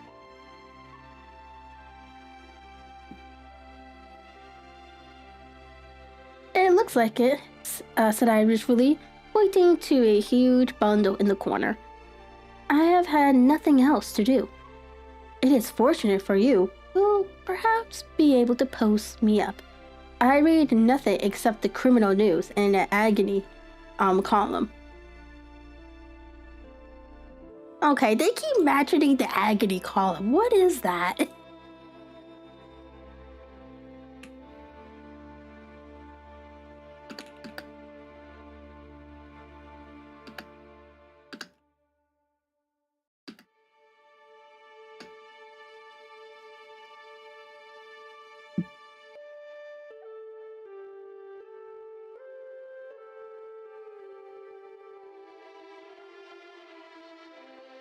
Huh. It says here, in Sherlock Holmes stories, the agony column was a section in Victorian era newspapers where people placed personal advertisements, often coded, to seek information, companionships, or arrange meetings.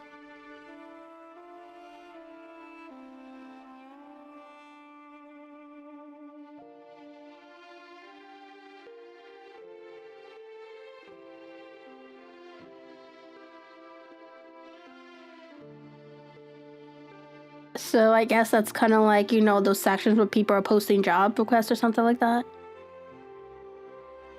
That's what it sounds like.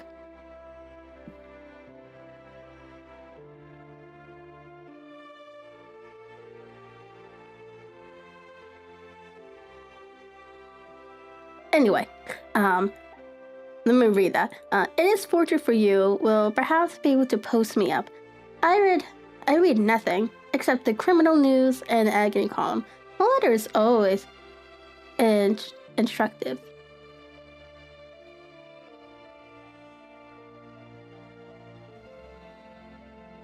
I know, right? I'm looking at it, I'm saying like, what the fuck? Why would they have something called agony in the newspaper?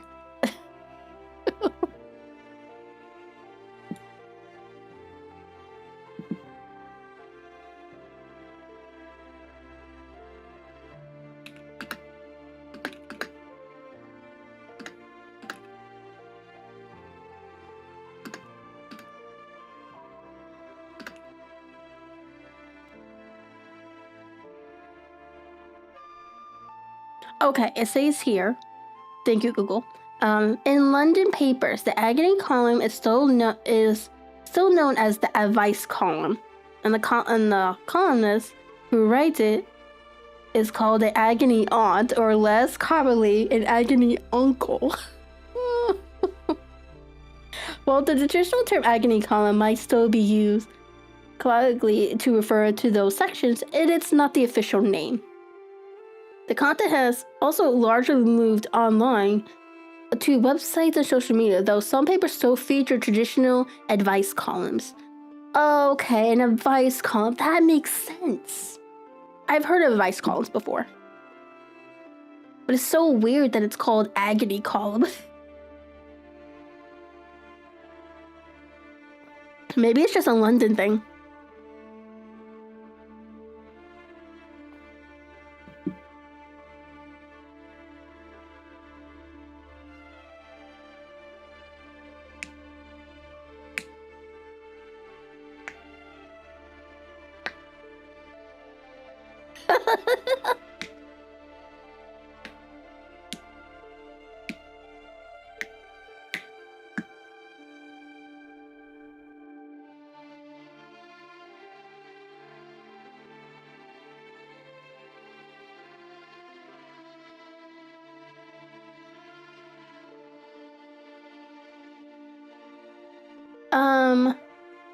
The latter is always instructive, but if you have followed recent events so closely, you might have read about Lord St. Simon's and his wedding.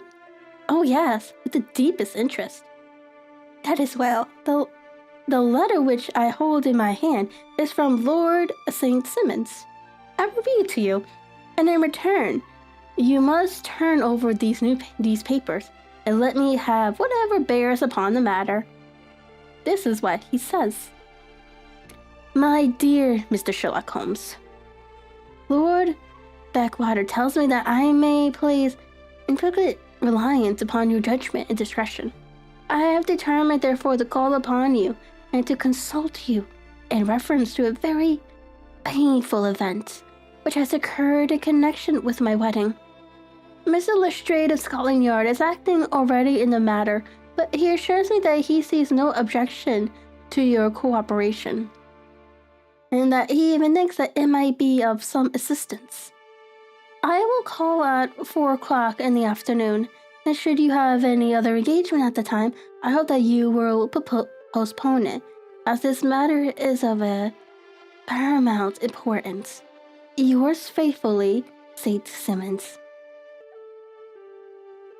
It is dated from Gauze, Venor, and Sheens, written with a quill pen, and the noble lord has had the misfortune to get a smear of ink upon the outer side of his right little finger, remarked Holmes as he folded up the epistle. He says 4 o'clock.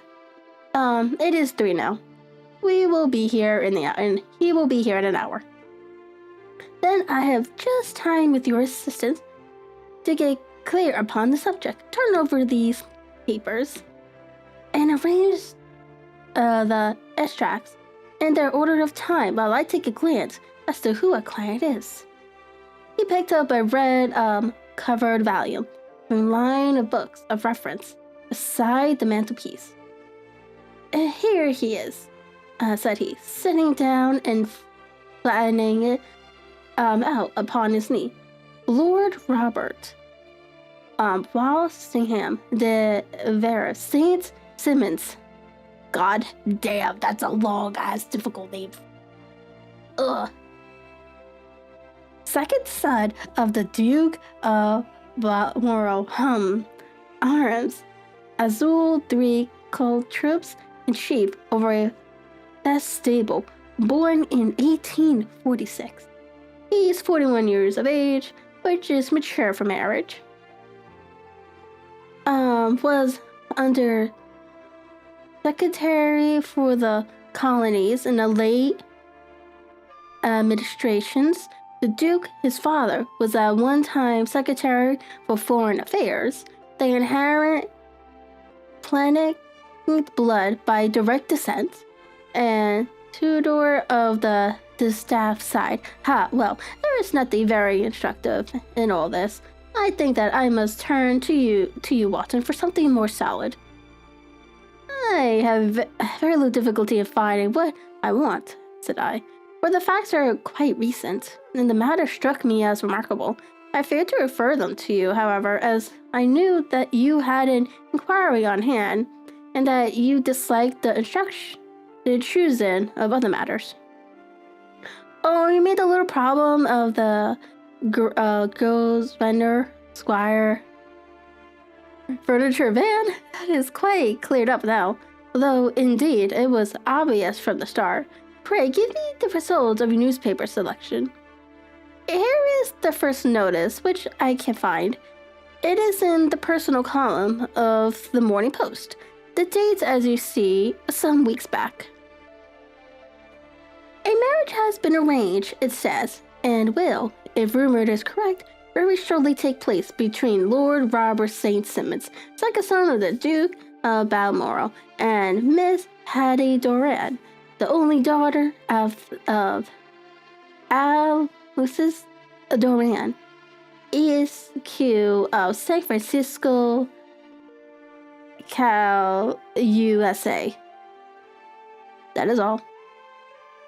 Turn us in to the point, remarked Holmes, stretching his long, thin legs towards the fire. There are paragraphs amplifying this, as one of society's papers of the same week. Here it is. There will soon be a call for protection in the marriage market, for the present free trade principle appears to tell heavily against our home product. One by one, the management of noble houses of Great Britain is passing into the hands of our fair cousins from across the Atlantic.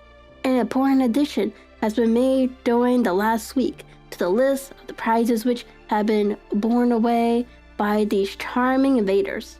Lord St. Simmons, who has shown himself for over 20 years proof against the little god's arrows, has now definitely announced his approaching marriage with Miss Hattie Doran, the fascinating daughter of a California millionaire. Miss Doran, whose graceful figure and striking face attract much attention at the Westbury House festivals, is an only child. And it is currently reported that her dowry will run to considerably over the 6 figures, with expenditures for the future. As it is an open secret that the Duke of Balmoral has been compelled to sell his pictures within the last few years, and as Lord Simmons has no property of his own save the small estate, Birchmore, it is obvious that the California heiress is not the only gainer by an alliance which will enable her to make the easy and common transition from a Republican lady to a British peeress.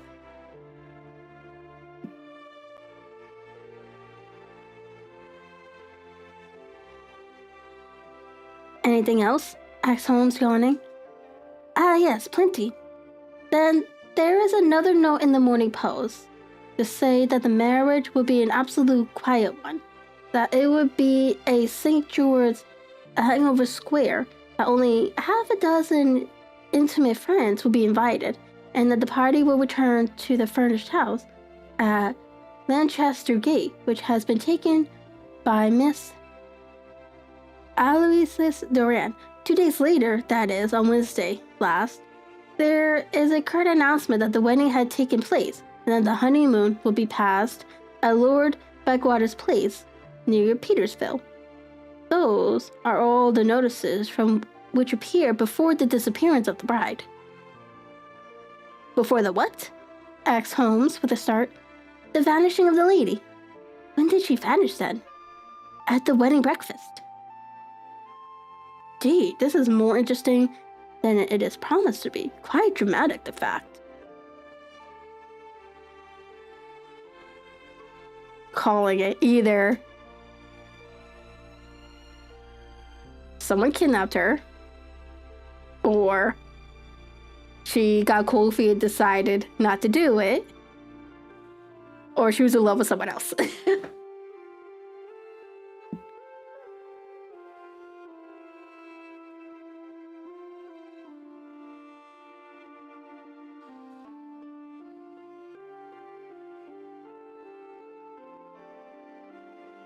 Yes, it struck me as being a little out of the common.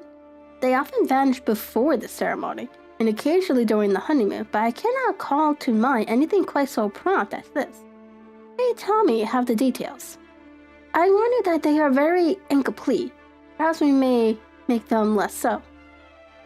Such as they are set forth in a single article of a morning paper of yesterday, which I will read to you. It is headed Singular Occurrence at a Fashionable Wedding.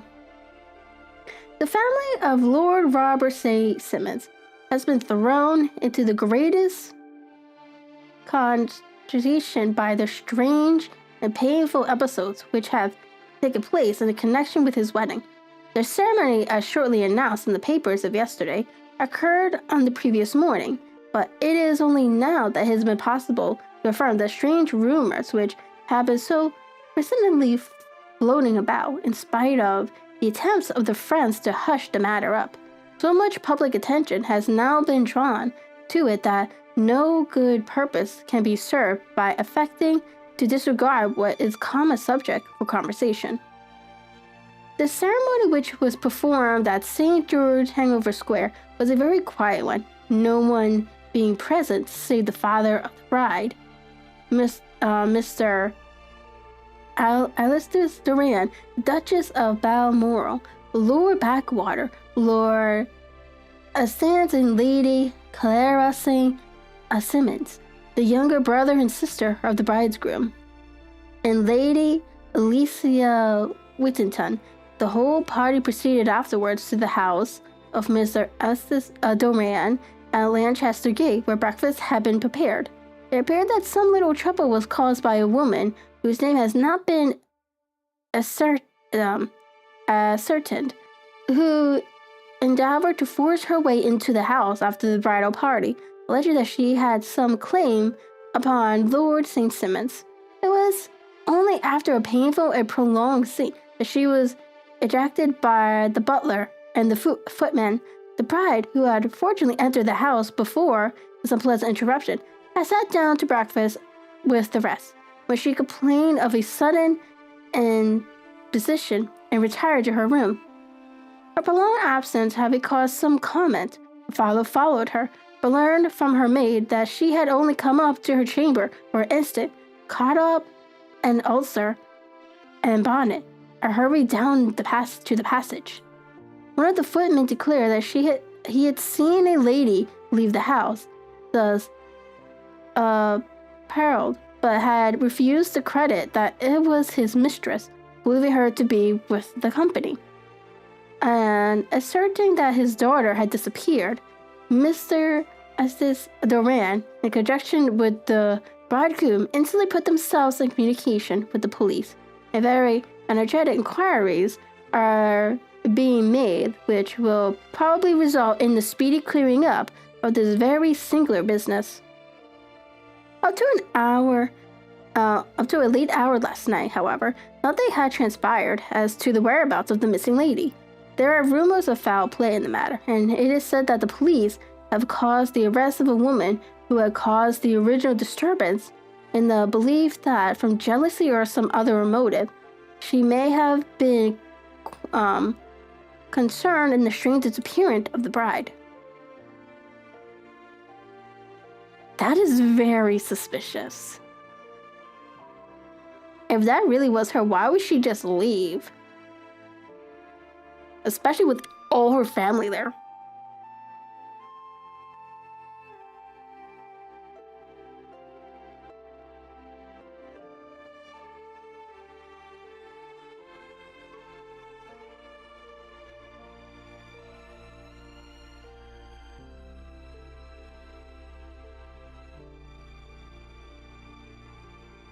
And is that all? Only one little item in another of the morning papers, but it's a suggestive one. And it is that Miss Flora Miller, the lady who had caused the disturbance, had actually been arrested. It appears that she was formerly a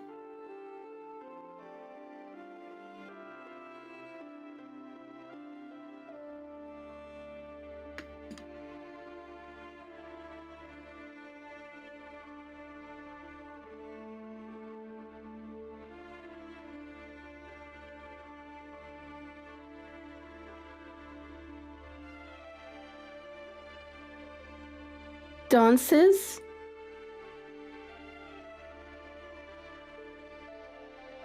at the Allegra, and she has known the bridegroom for many years.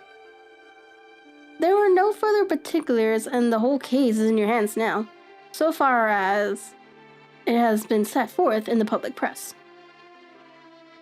An extraordinary interesting case it appears to be.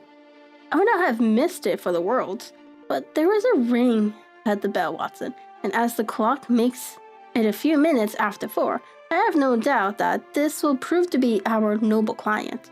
Do not dream of going, Watson, for I very much prefer having a witness, if only as a check to my own memory. Lord Robert St. Simmons announced our page boy, throwing open the door. A gentleman entered with a pleasant, cultured face, high-nosed and pale, with something perhaps petulance about the mouth, and with the steady, well-open eye of a man whose pleasant lot it had ever been to command and to be obeyed. His manner was brisk, and yet his general appearance gave an undue impression of age, for he had a slight forward stoop and a little bend of the knees as he walked. His hair, too, as he swept off his very curly brimmed hat, was grizzled round the edges and thin upon the top. As to his dress, it was careful to the verge of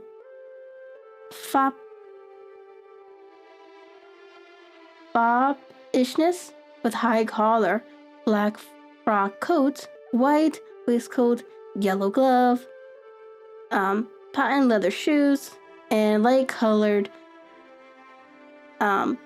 gaiters. He advanced slowly into the room, turning his head from left to right, and swinging in his right hand the cord which led to his golden eyeglasses. "A good day, Lord St. Simons," said Holmes, rising and bowing. "Pray, take the basket chair. This is my friend and colleague, Dr. Watson. Draw up a little to the fire, and we will talk this matter over."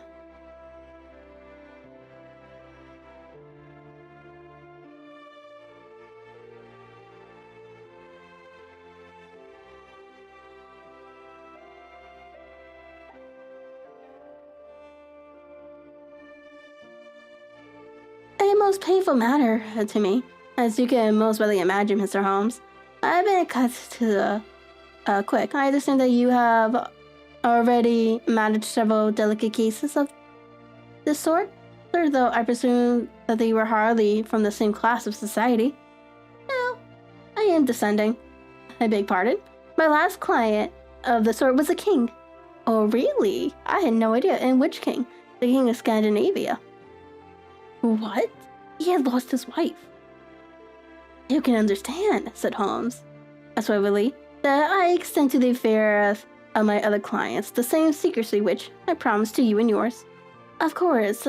Very right, very right. I am sure I beg pardon. As to my own case, I am ready to give you any information which may assist you in forming an opinion."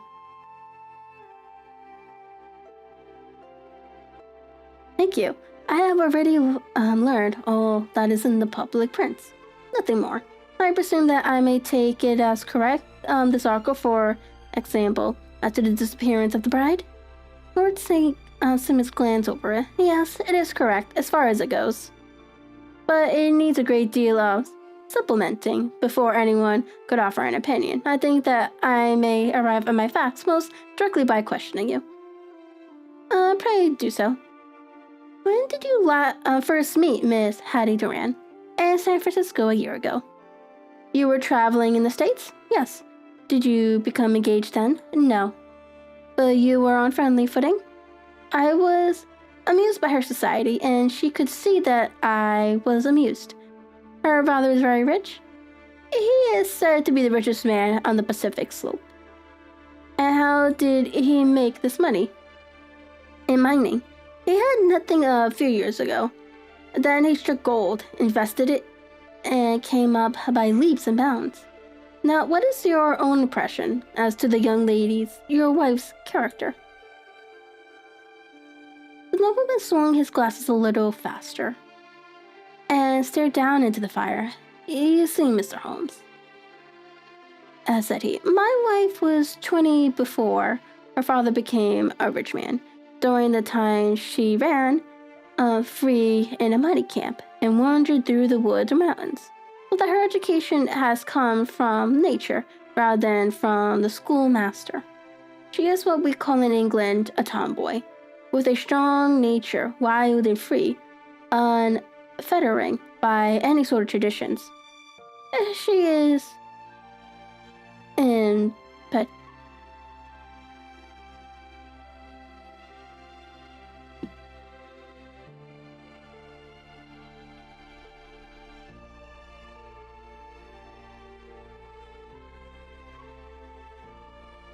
She is impetuous, volcanic, I was about to say.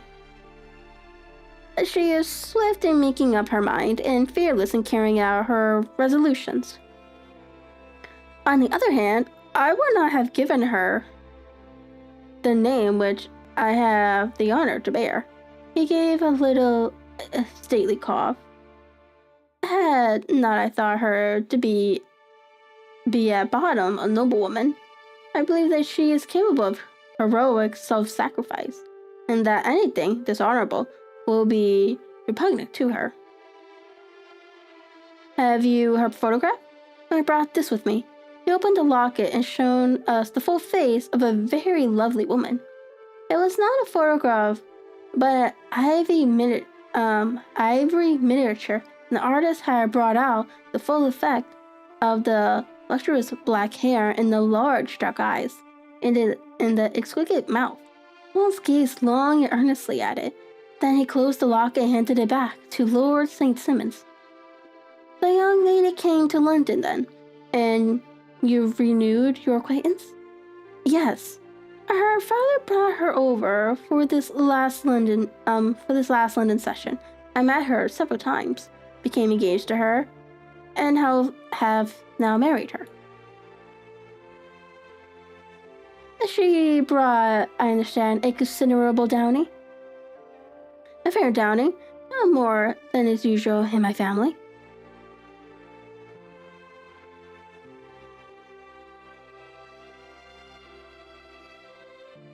And this, of course, remains to you, since the marriage is a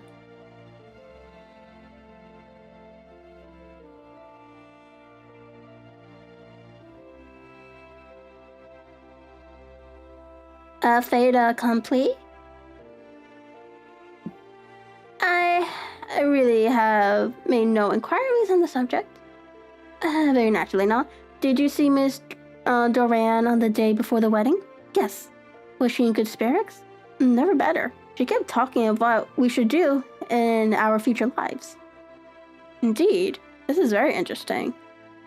And on the morning of the wedding? She was as bright as possible, at least till after the ceremony. And did you observe any change in her then? Well, to tell the truth, I saw then the first signs that I had ever seen that her temper was just a little sharp. The incident, however, was too trivial to relate and can have no possible bearing upon the case.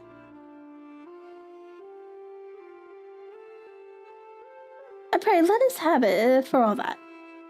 Oh, it is childish. She dropped her bouquet as we went towards the vannery. She was passing the front pew at the time, and it fell over into the pew. There was a moment delay, but the gentleman in the pew handed it up to her again, and it did not appear to be the worse for the fall.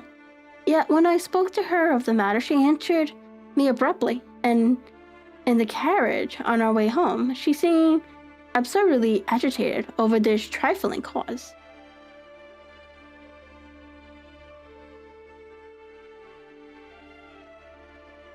Indeed. You say there was a gentleman in the pew? Some of the general public were present then? Yes. It is impossible to exclude them when the church is open. This gentleman was not one of your wife's friends? Oh, no. I call him a gentleman by courtesy, but he was quite a common-looking person. I hardly noticed his appearance, but really, I think that we are wandering rather far from the point. Lady St. Simmons then returned from the wedding in a less cheerful frame of mind than she had gone to it. What did she do on re-entering her father's house? I saw her in a conversation with her maid. And who is her maid? Alice is her name. She is an American and came from California with her. A consensual servant? What is that supposed to mean?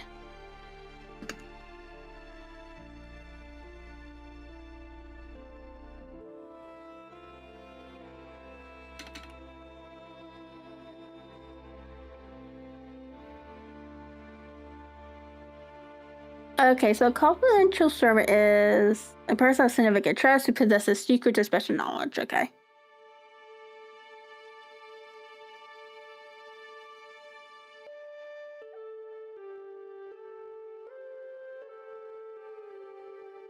A little too much, though. It seems to me that her mistress allows her to take great liberties. Though, of course, in America, they look upon these things in a different way. How long did she speak to this Alice? Oh, a few minutes. I had something else to think of. You did not overhear what they said? Lady St. Simmons said something about jumping a claim. She was accustomed to use slang of the kind. I have no idea what she meant. I American slang is very expressive sometimes. What did your wife do when she finished speaking to her maid? She walked into the breakfast room. On your arm? No, alone. She was very independent in little matters like that. Then, after we had sat down for 10 minutes or so, she rose hurriedly, muttered some words of apology, and left the room. She never came back. But this maid, Alice, as I understood, disposed that she went to her room, covered her bride's dress with a long ulster, put on a bonnet, and went out? Quite so, and she was afterwards seen walking into Hyde Park in company with Flora Miller, a woman who was now in custody, and who had already made a disturbance at Mr. Durand's house that morning. Yes. I should like a few particulars as to this young lady and your relations to her. Lord St. Simon shrugged his shoulders and raised his eyebrows. We have been on a friendly footing for some years. I may say on a very friendly footing. She used to be at the Allegro. I have not treated her ungenerously, and she had no just cause of complaining against me. But you know what women are, Mr. Holmes. Flora was a dear little thing, but exceedingly hot-headed, and devotedly attached to me. She wrote me dreadful letters when she heard that I was about to be married. And to tell the truth, the reason why I had the marriage celebrated so quietly was that I feared lest there might be a scandal in the church. She came to Mr. Durand's door just after we returned, and to have her to push her way in, utterly very abusive expressions towards my wife, and even threatening her. But I had foreseen the possibility of something of the sort, and I had 2 police fellows there in private clothes, who soon pushed her out again. She was quiet when she saw that there was no good in making a row. Did your wife hear all this? No, thank goodness she did not. And she was seen walking this very woman afterwards? Yes, that is what Mr. Lestrade of Scotland Yard looks upon as so serious. It is thought that Flora decoyed my wife out and laid some terrible traps for her. Well, it is possible, supposition. You think so too? I did not say probable one, but you do not yourself look upon this as likely? Do not think Flora would hurt a fly. Still, jealousy is a strange transformer of character. But what is your own theory as to what took place? Well, really, I came to seek a theory, not to propound one. I have given you all the facts since you asked me. However, I may say that it has occurred to me as possible that the excitement of this affair, the consciousness that she had made so immense a social stride, had the effect of causing some little nervous disturbance in my wife. And sure that she had become suddenly deranged? Well, really, when I consider that she has turned her back, I will not say upon me, but upon so much that many have aspired to without success, I can hardly explain it in any other fashion.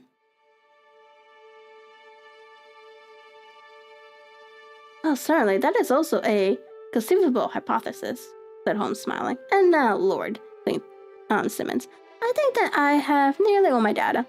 May I ask whether you were seated at the breakfast table so that you could see out the window? We could see the other side of the road and the park. Quite so. Then I do not think that I need to detain you longer. I shall communicate with you.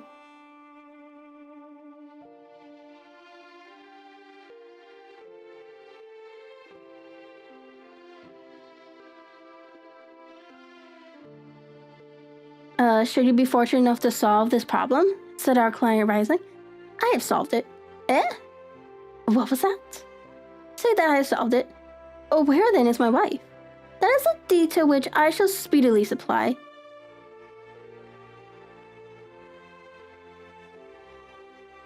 Lord St. Simon shook his head. I am afraid that it will take wiser heads than yours or mine, he remarked, and bowing in a steadily old-fashioned manner, he departed. It is very good of Lord Simon to honor my head by putting it on a level with his own, said Sherlock Holmes, laughing. I think that I shall have a whiskey and soda and a cigar after all this cross-questioning. I had formed my conclusion as to the case before our client came into the room. My dear Holmes, I have notes in several similar cases, though none, as I remarked before, which were quite as prompt. My whole examination sure to turn my conjectures into a certainty. Circumstantial evidence is occasionally very convincing, as when you find a trot in the milk, to quote Doyle's example. But I have heard all that you have heard. Without, however, the knowledge of a pre-existing cases, which serves me so well, there was a parallel incident in Aberdeen some years back, and something on a very much the same lines. Munich the year after the Franco-Prussian War. It is one of these cases, but hello, here is Lestrade. Good afternoon, Lestrade. You will find an extra tumbler upon the sideboard, and there are cigars in that box. The official detective was attired in a pea jacket and cabaret, which gave him a decidedly anarchical appearance, and he carried a black canvas bag in his hand. With a short greeting, he seated himself and lit the cigar, which had been offered to him. What's up then? Asked Holmes, with a twinkle in his eyes. He looked dissatisfied. And I feel dissatisfied. It is this infernal St. Simon's marriage case. I can make neither head or tail of the business. Really, you surprised me. Whoever heard of such a mixed affair? Every clue seems to slip through my fingers. I have been at work upon it all day. And very wet it seems to have made you, said Holmes, laying his hand upon the arm of the pea jacket. Yes, I have been dragging the serpentine. In heaven's name what for? In search of the body of Lenny St. Simmons. Sherlock Holmes leaned back in his chair and laughed heartily. Have you dragged the basin of Trafalgar Square fountain? He asked. Why? What do you mean? Because you have just as good of a chance of finding this lady in the one as in the other. Lestrade shot an angry glance at my companion. I suppose you know all about it, he snarled. Well, I have only just heard the facts, but my mind is made up. Oh, indeed? Then you think that the serpentine plays no part in the matter? I think it's very unlikely. Then perhaps you will kindly explain how it is that we found this in it. He opened his bag as he spoke and tumbled onto the floor a wedding dress of watered silk, a pair of white satin shoes, and a bride's wreath and veil, all discolored and soaked in water. There, said he, putting a new wedding ring upon the top of the pile. There is a little nut for you to crack, Master Holmes. Oh, indeed, said my friend, blowing blue rings into the air. You dragged them from the serpentine? No, they were found floating near the Marigine by the park keeper.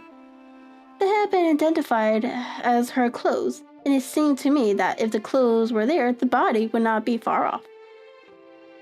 By the same brilliant reasoning, every man's body is to be found in the neighborhood of his wardrobe. And pray, what did you hope to arrive at through this? At some evidence implicating Flora Miller's in the disappearance. I am am afraid that you will find it difficult. Are you indeed now? Cried Lestrade with some bitterness. I am afraid, Holmes, that you are not very practical with your deductions and your inferences. You have made 2 blunders in as many minutes. This just does implicate Miss Flora Millers. And how? In the dress in the dress is a pocket. In the pocket is a card case. In the card case is a note, and here is the very note. He slapped it down upon the table in front of him. Listen to this. You will see me when all is ready. Come at once. FMFHM. Now, my theory all along has been that Lady St. Simons was decoyed away by Flora Millers, and that she, with confederates, no doubt was responsible for her disappearance. Here, signed with her initials, is the very note which was no doubt quietly slipped into her hand at the door, and which lured her within their reach. Very good, Lestrade, said Holmes, laughing. You really are fine indeed. You really are very fine indeed. Let me see it. He took up the paper in a listless way, but his attention instantly became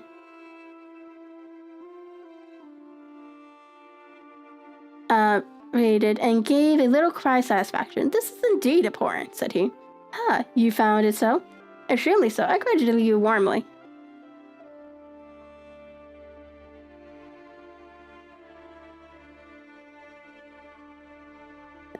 Lestrade rose in triumph and bent his head to look. Why? He shrieked. You're looking at the wrong side. On the contrary, this is the right side. The right side? You're mad. Here is the note written in pencil over here. And over here is what appears to be the fragment of a hotel bill, which interests me deeply. There's nothing in it. I looked at it before, said Lestrade. October 4th, rooms 8S, breakfast 2S 6D, cocktail 1C, lunch 2S 6D, a glass sherry 8D. I see nothing in that. Very likely not. It is most important all the same. As to that note, it is important also, or at least the initials are, so I congratulate you again. I've wasted time enough, said Lestrade, rising. I believe in hard work and not in sitting by the fire spinning fine theories. Good day, Mr. Holmes. We shall see which gets the bottom of the matter first. He gathered up the garments, thrust them into a bag, and made for the door.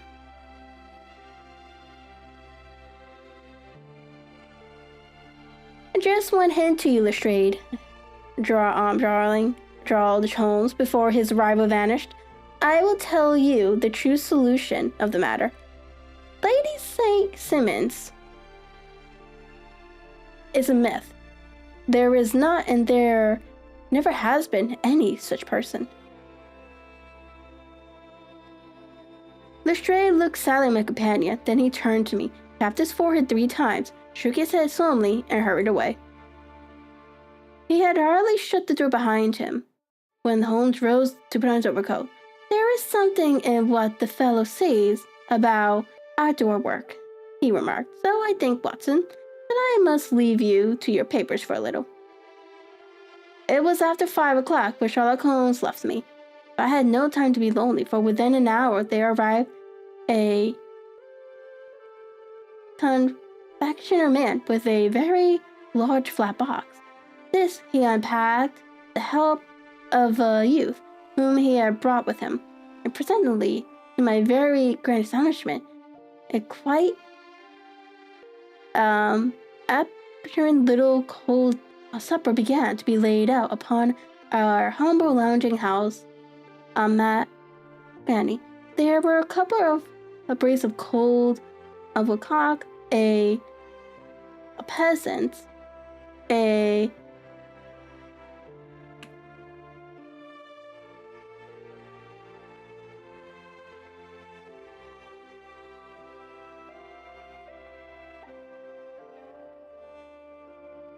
pet to flick pie with a group of ancient and cobwebby bottles.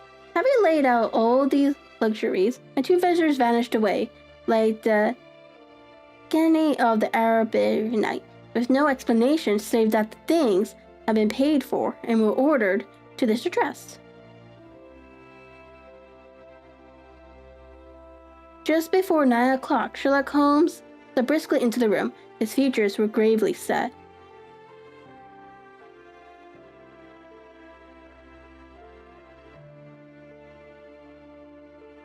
But there was a light in his eyes which made me think that he had not been disappointed in his conclusions.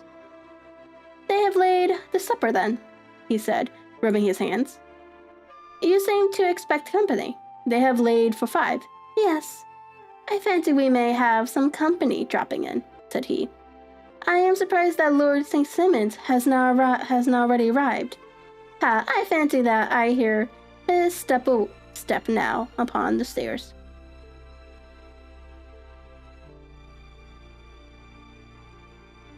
It was indeed our visitor of the afternoon who came bustling in, dangling his glasses more vigorously than ever, and with a little perturbed expression upon his aristocratic features. "My messenger reached you then?" asked Holmes. "Yes, and I confess that the contents startled me beyond measure." "Have you a good authority for what you say?" "The best possible." Lord St. Simons sank into a chair and passed his hand over his forehead. "What will the Duke say," he murmured, "when he hears that one of the family has been subjected to such humiliation?"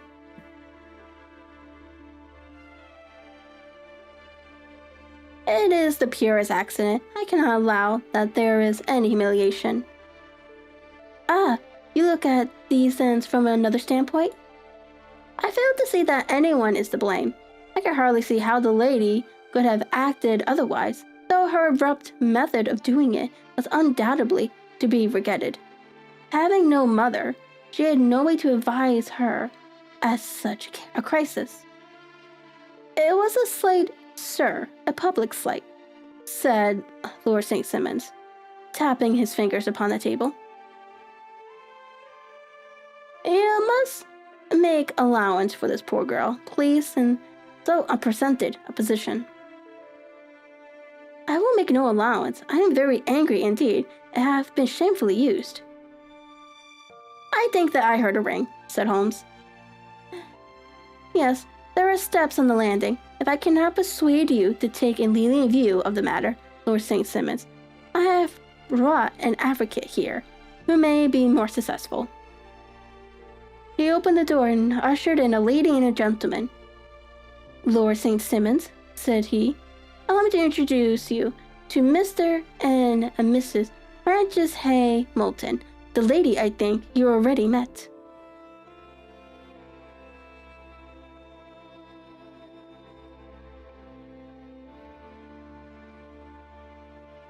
At the sight of these newcomers, our client had sprung from his seat and stood very erect, with his eyes cast down and his hands thrust into the breast of his frock coat, a picture of offended dignity. The lady had taken a quick step forward and had held out her hand to him, but he still refused to raise his eyes. It was as well for his resolution, perhaps, for her pleading face was one which it was hard to resist. "You are angry, Robert," said she. "Well, I guess you have every cause to be." "Pray make no apology to me," said Lord St. Simons bitterly. Yes, I know that I have treated you real bad, and that I should have spoken to you before I went. But I was kind of rattled, and from the time when I saw Frank here again, I just didn't know what I was doing or saying. Only wonder I didn't fall down and do a faint right there before the altar. Perhaps, Miss Moulton, you would like my friend and me to leave the room while you explain this matter?" "If I may give an opinion," remarked the strange gentleman, "we've had just a little too much secrecy over the business already. For my part, I should like all Europe and America to hear the rights of it." He was a small, weary, suburban man, clean-shaven, with a sharp face and an alert manner.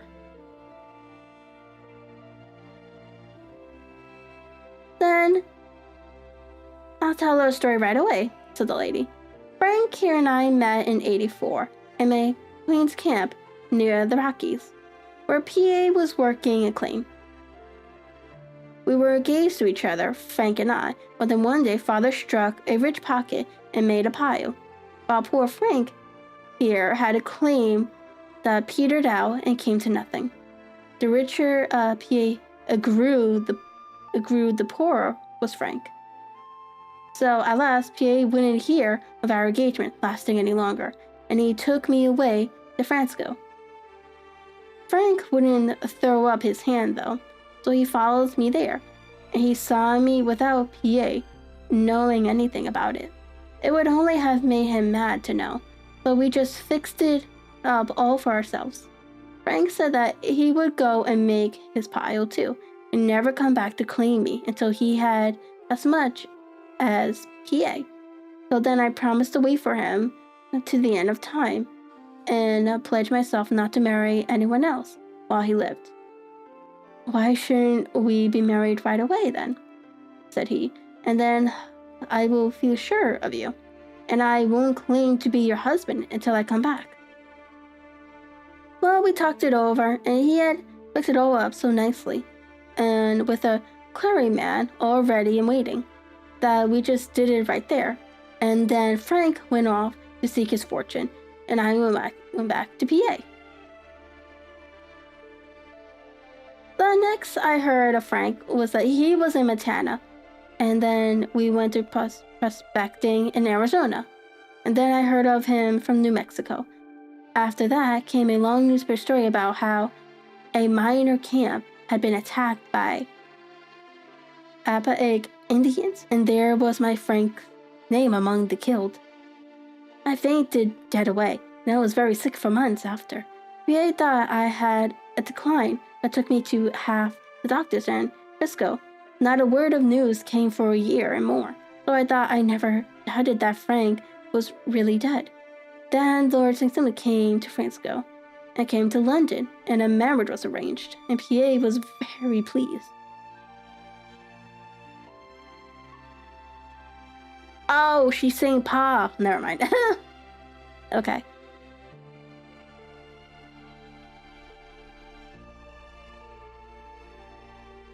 And Pa was very pleased, but I felt all the time that no man on this earth would ever take the place in my heart that had been given to my poor Frank. Still, if I had married Lord St. Simons, of course, I'd have done my duty by him. We can't command our love, but we can our actions. I went to the altar with him with the intentions to make him just as good of a wife as it was in me to be.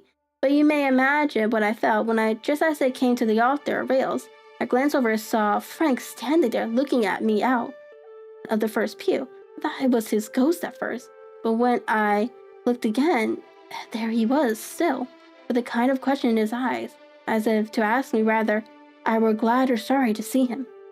I wonder I didn't drop. I knew that everything was turning round, and the words of the clearing-man were just like the buzz of a bee in my ear. I didn't know what to do. Should I stop the service and make a scene in the church? I glanced at him again, and he seemed to know what I was thinking, for he raised his finger to his lips to tell me to be still. Then I saw him scribble on a piece of paper, and I knew that he was writing me a note. As I passed his pew on the way out, I dropped my bouquet over to him, and he slipped a note in my hand when he returned me the flowers.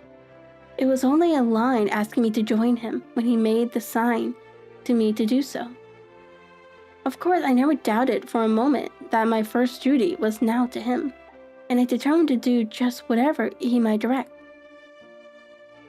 When I got back, I told my maid, who had known him in California. I had always been his friend. I ordered her to say nothing, but I get a few things packed, my ulcers ready.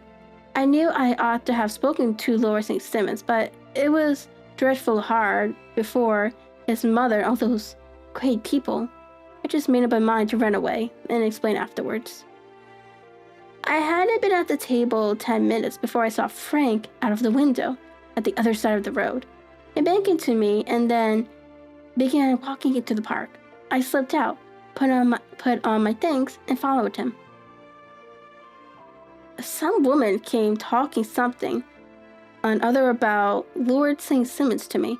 Seemed to me, from the little I heard, as if he had a little secret of his own before marriage also, but I managed to get away from her and soon overtook Frank.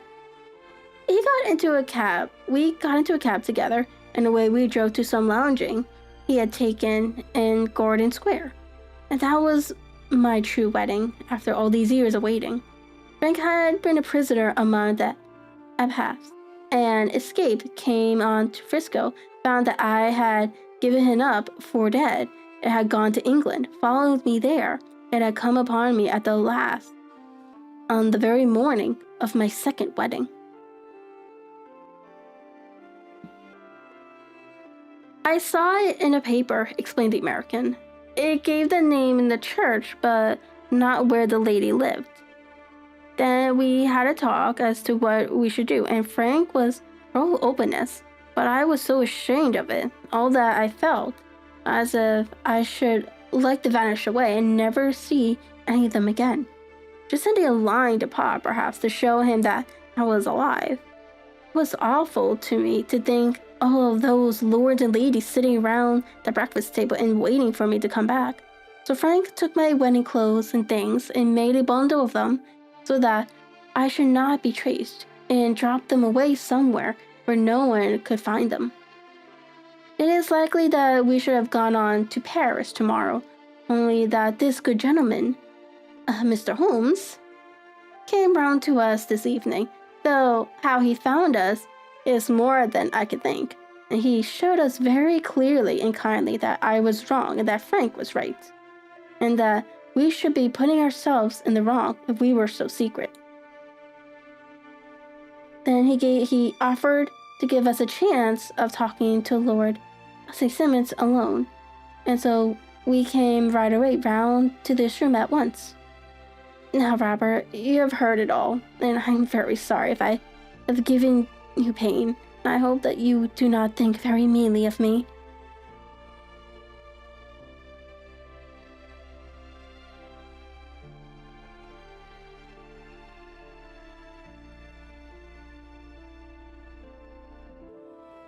Lord Simmons had by no means relaxed his rigid attitude, but had listened with a frowning brow and a compressed lip to his lower narrative. "Excuse me," he said, "but it is not my custom to discuss my most intimate personal affairs in this public manner." "And you won't forgive me? You won't shake hands before I go?"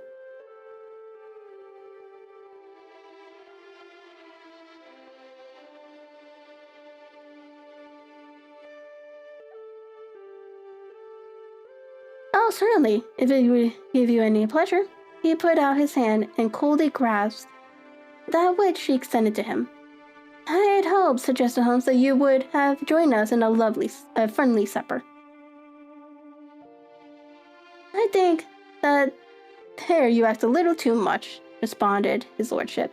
"I may be forced to acquaintance in these recent developments, but I can hardly be expected to make merry over them. I think that with your permission, I will now wish you all a very good night." He included us all in a sweeping bow and stalked out of the room.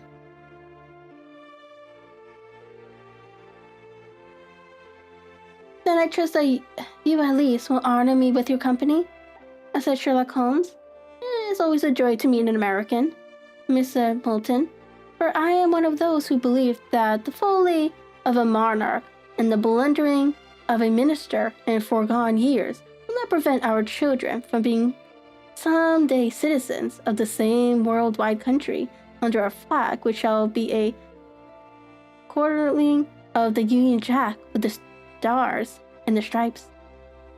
"The case has been an interesting one," remarked Holmes, when our visitors had left us, "because it serves to show very clearly how simple the explanation may be of an affair which, at first sight, seemed to be almost inexplicable.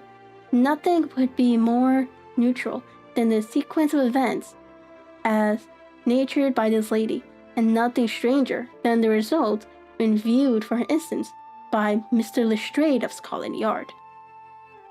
You were not yourself at fault at all, then. From the first, two facts were very obvious to me. The one that the lady had been quite willing to undergo the wedding ceremony. The other that she had repented of it within a few minutes of returning home.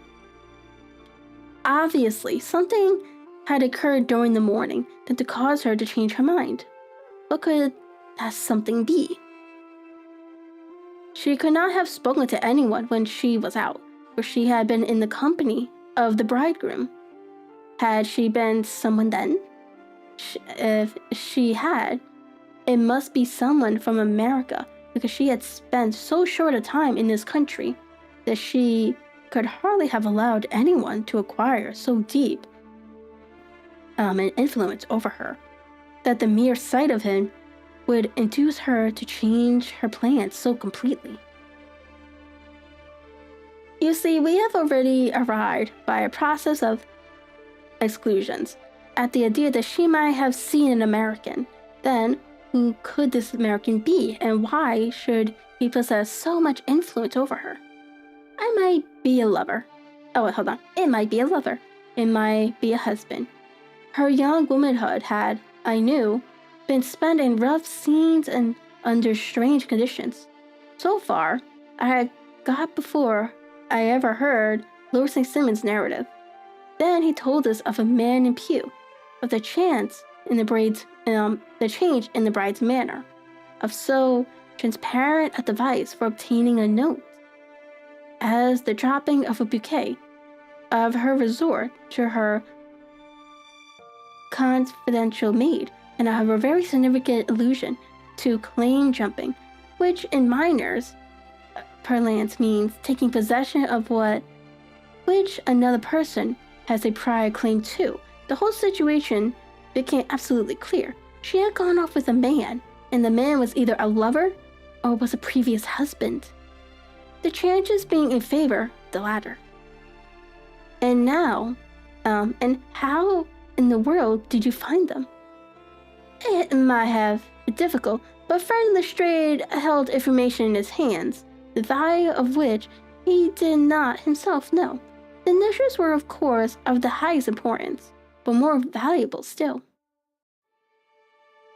Was it to know that within a week he had settled his bill at one of the most select London hotels? How did you deduce the select? By the select prices. 8 shillings for a bed and 8 pence for a glass of sherry pointed to one of the most expensive hotels. There are not many in London which charge at that rate. And the second one, which I visited in Northumberland Avenue, I learned by an inspection of the book that Francis H. Moulton, an American gentleman, had left only the day before, and on looking over the entries against him, I came upon the very item which I had seen in the duplicate bill. His letters were to be forwarded to 226 Gordon Square. So trifler I traveled, and being fortunate enough to find the loving couple at home, I ventured to give them some practical advice, point out to them that it would be better in every way that they should make their position a little clearer both to the general public and to Lord St. Simon's in particular. I invited them to meet him here, and as you see, I made him keep the appointment.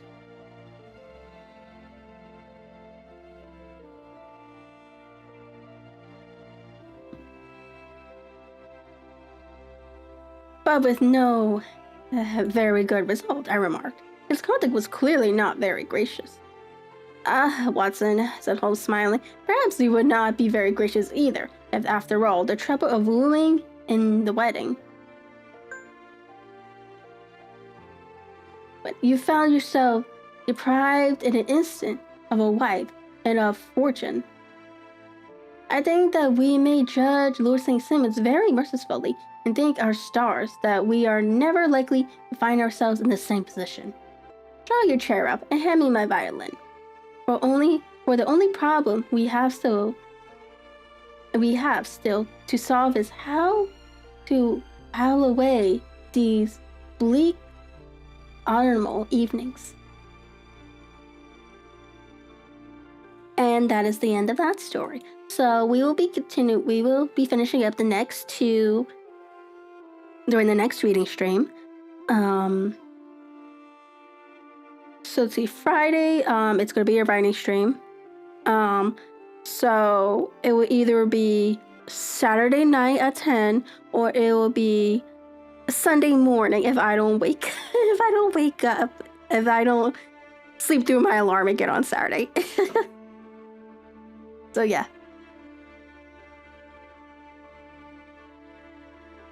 So let me go ahead and open up Twitch to see who we can read out to. Oh shit, that's loud.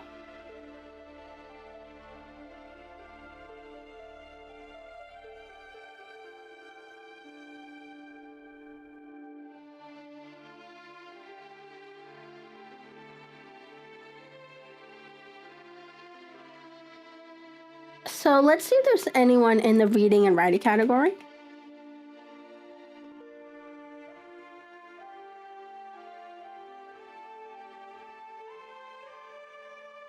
You too, Zach.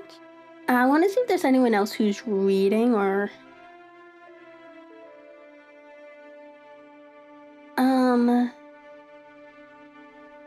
Preferably someone in English.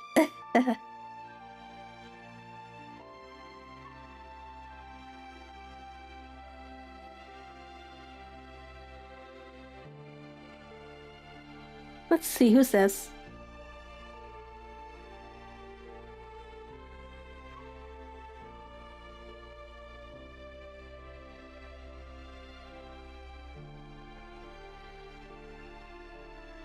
So we have someone here. Looks like they're doing a reading a book talk, and looks like they're currently talking about Star Wars.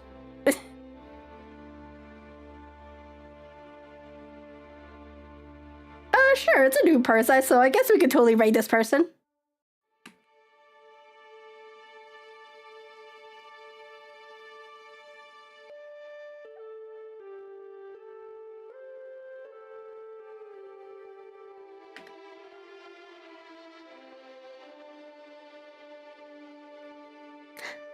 Alright, so I will see everyone on a Friday for writing. We will be tackling the next section of Digimon fiction.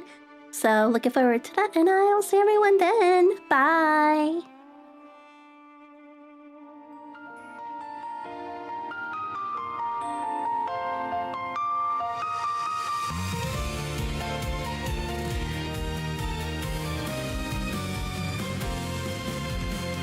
左ポケットで眠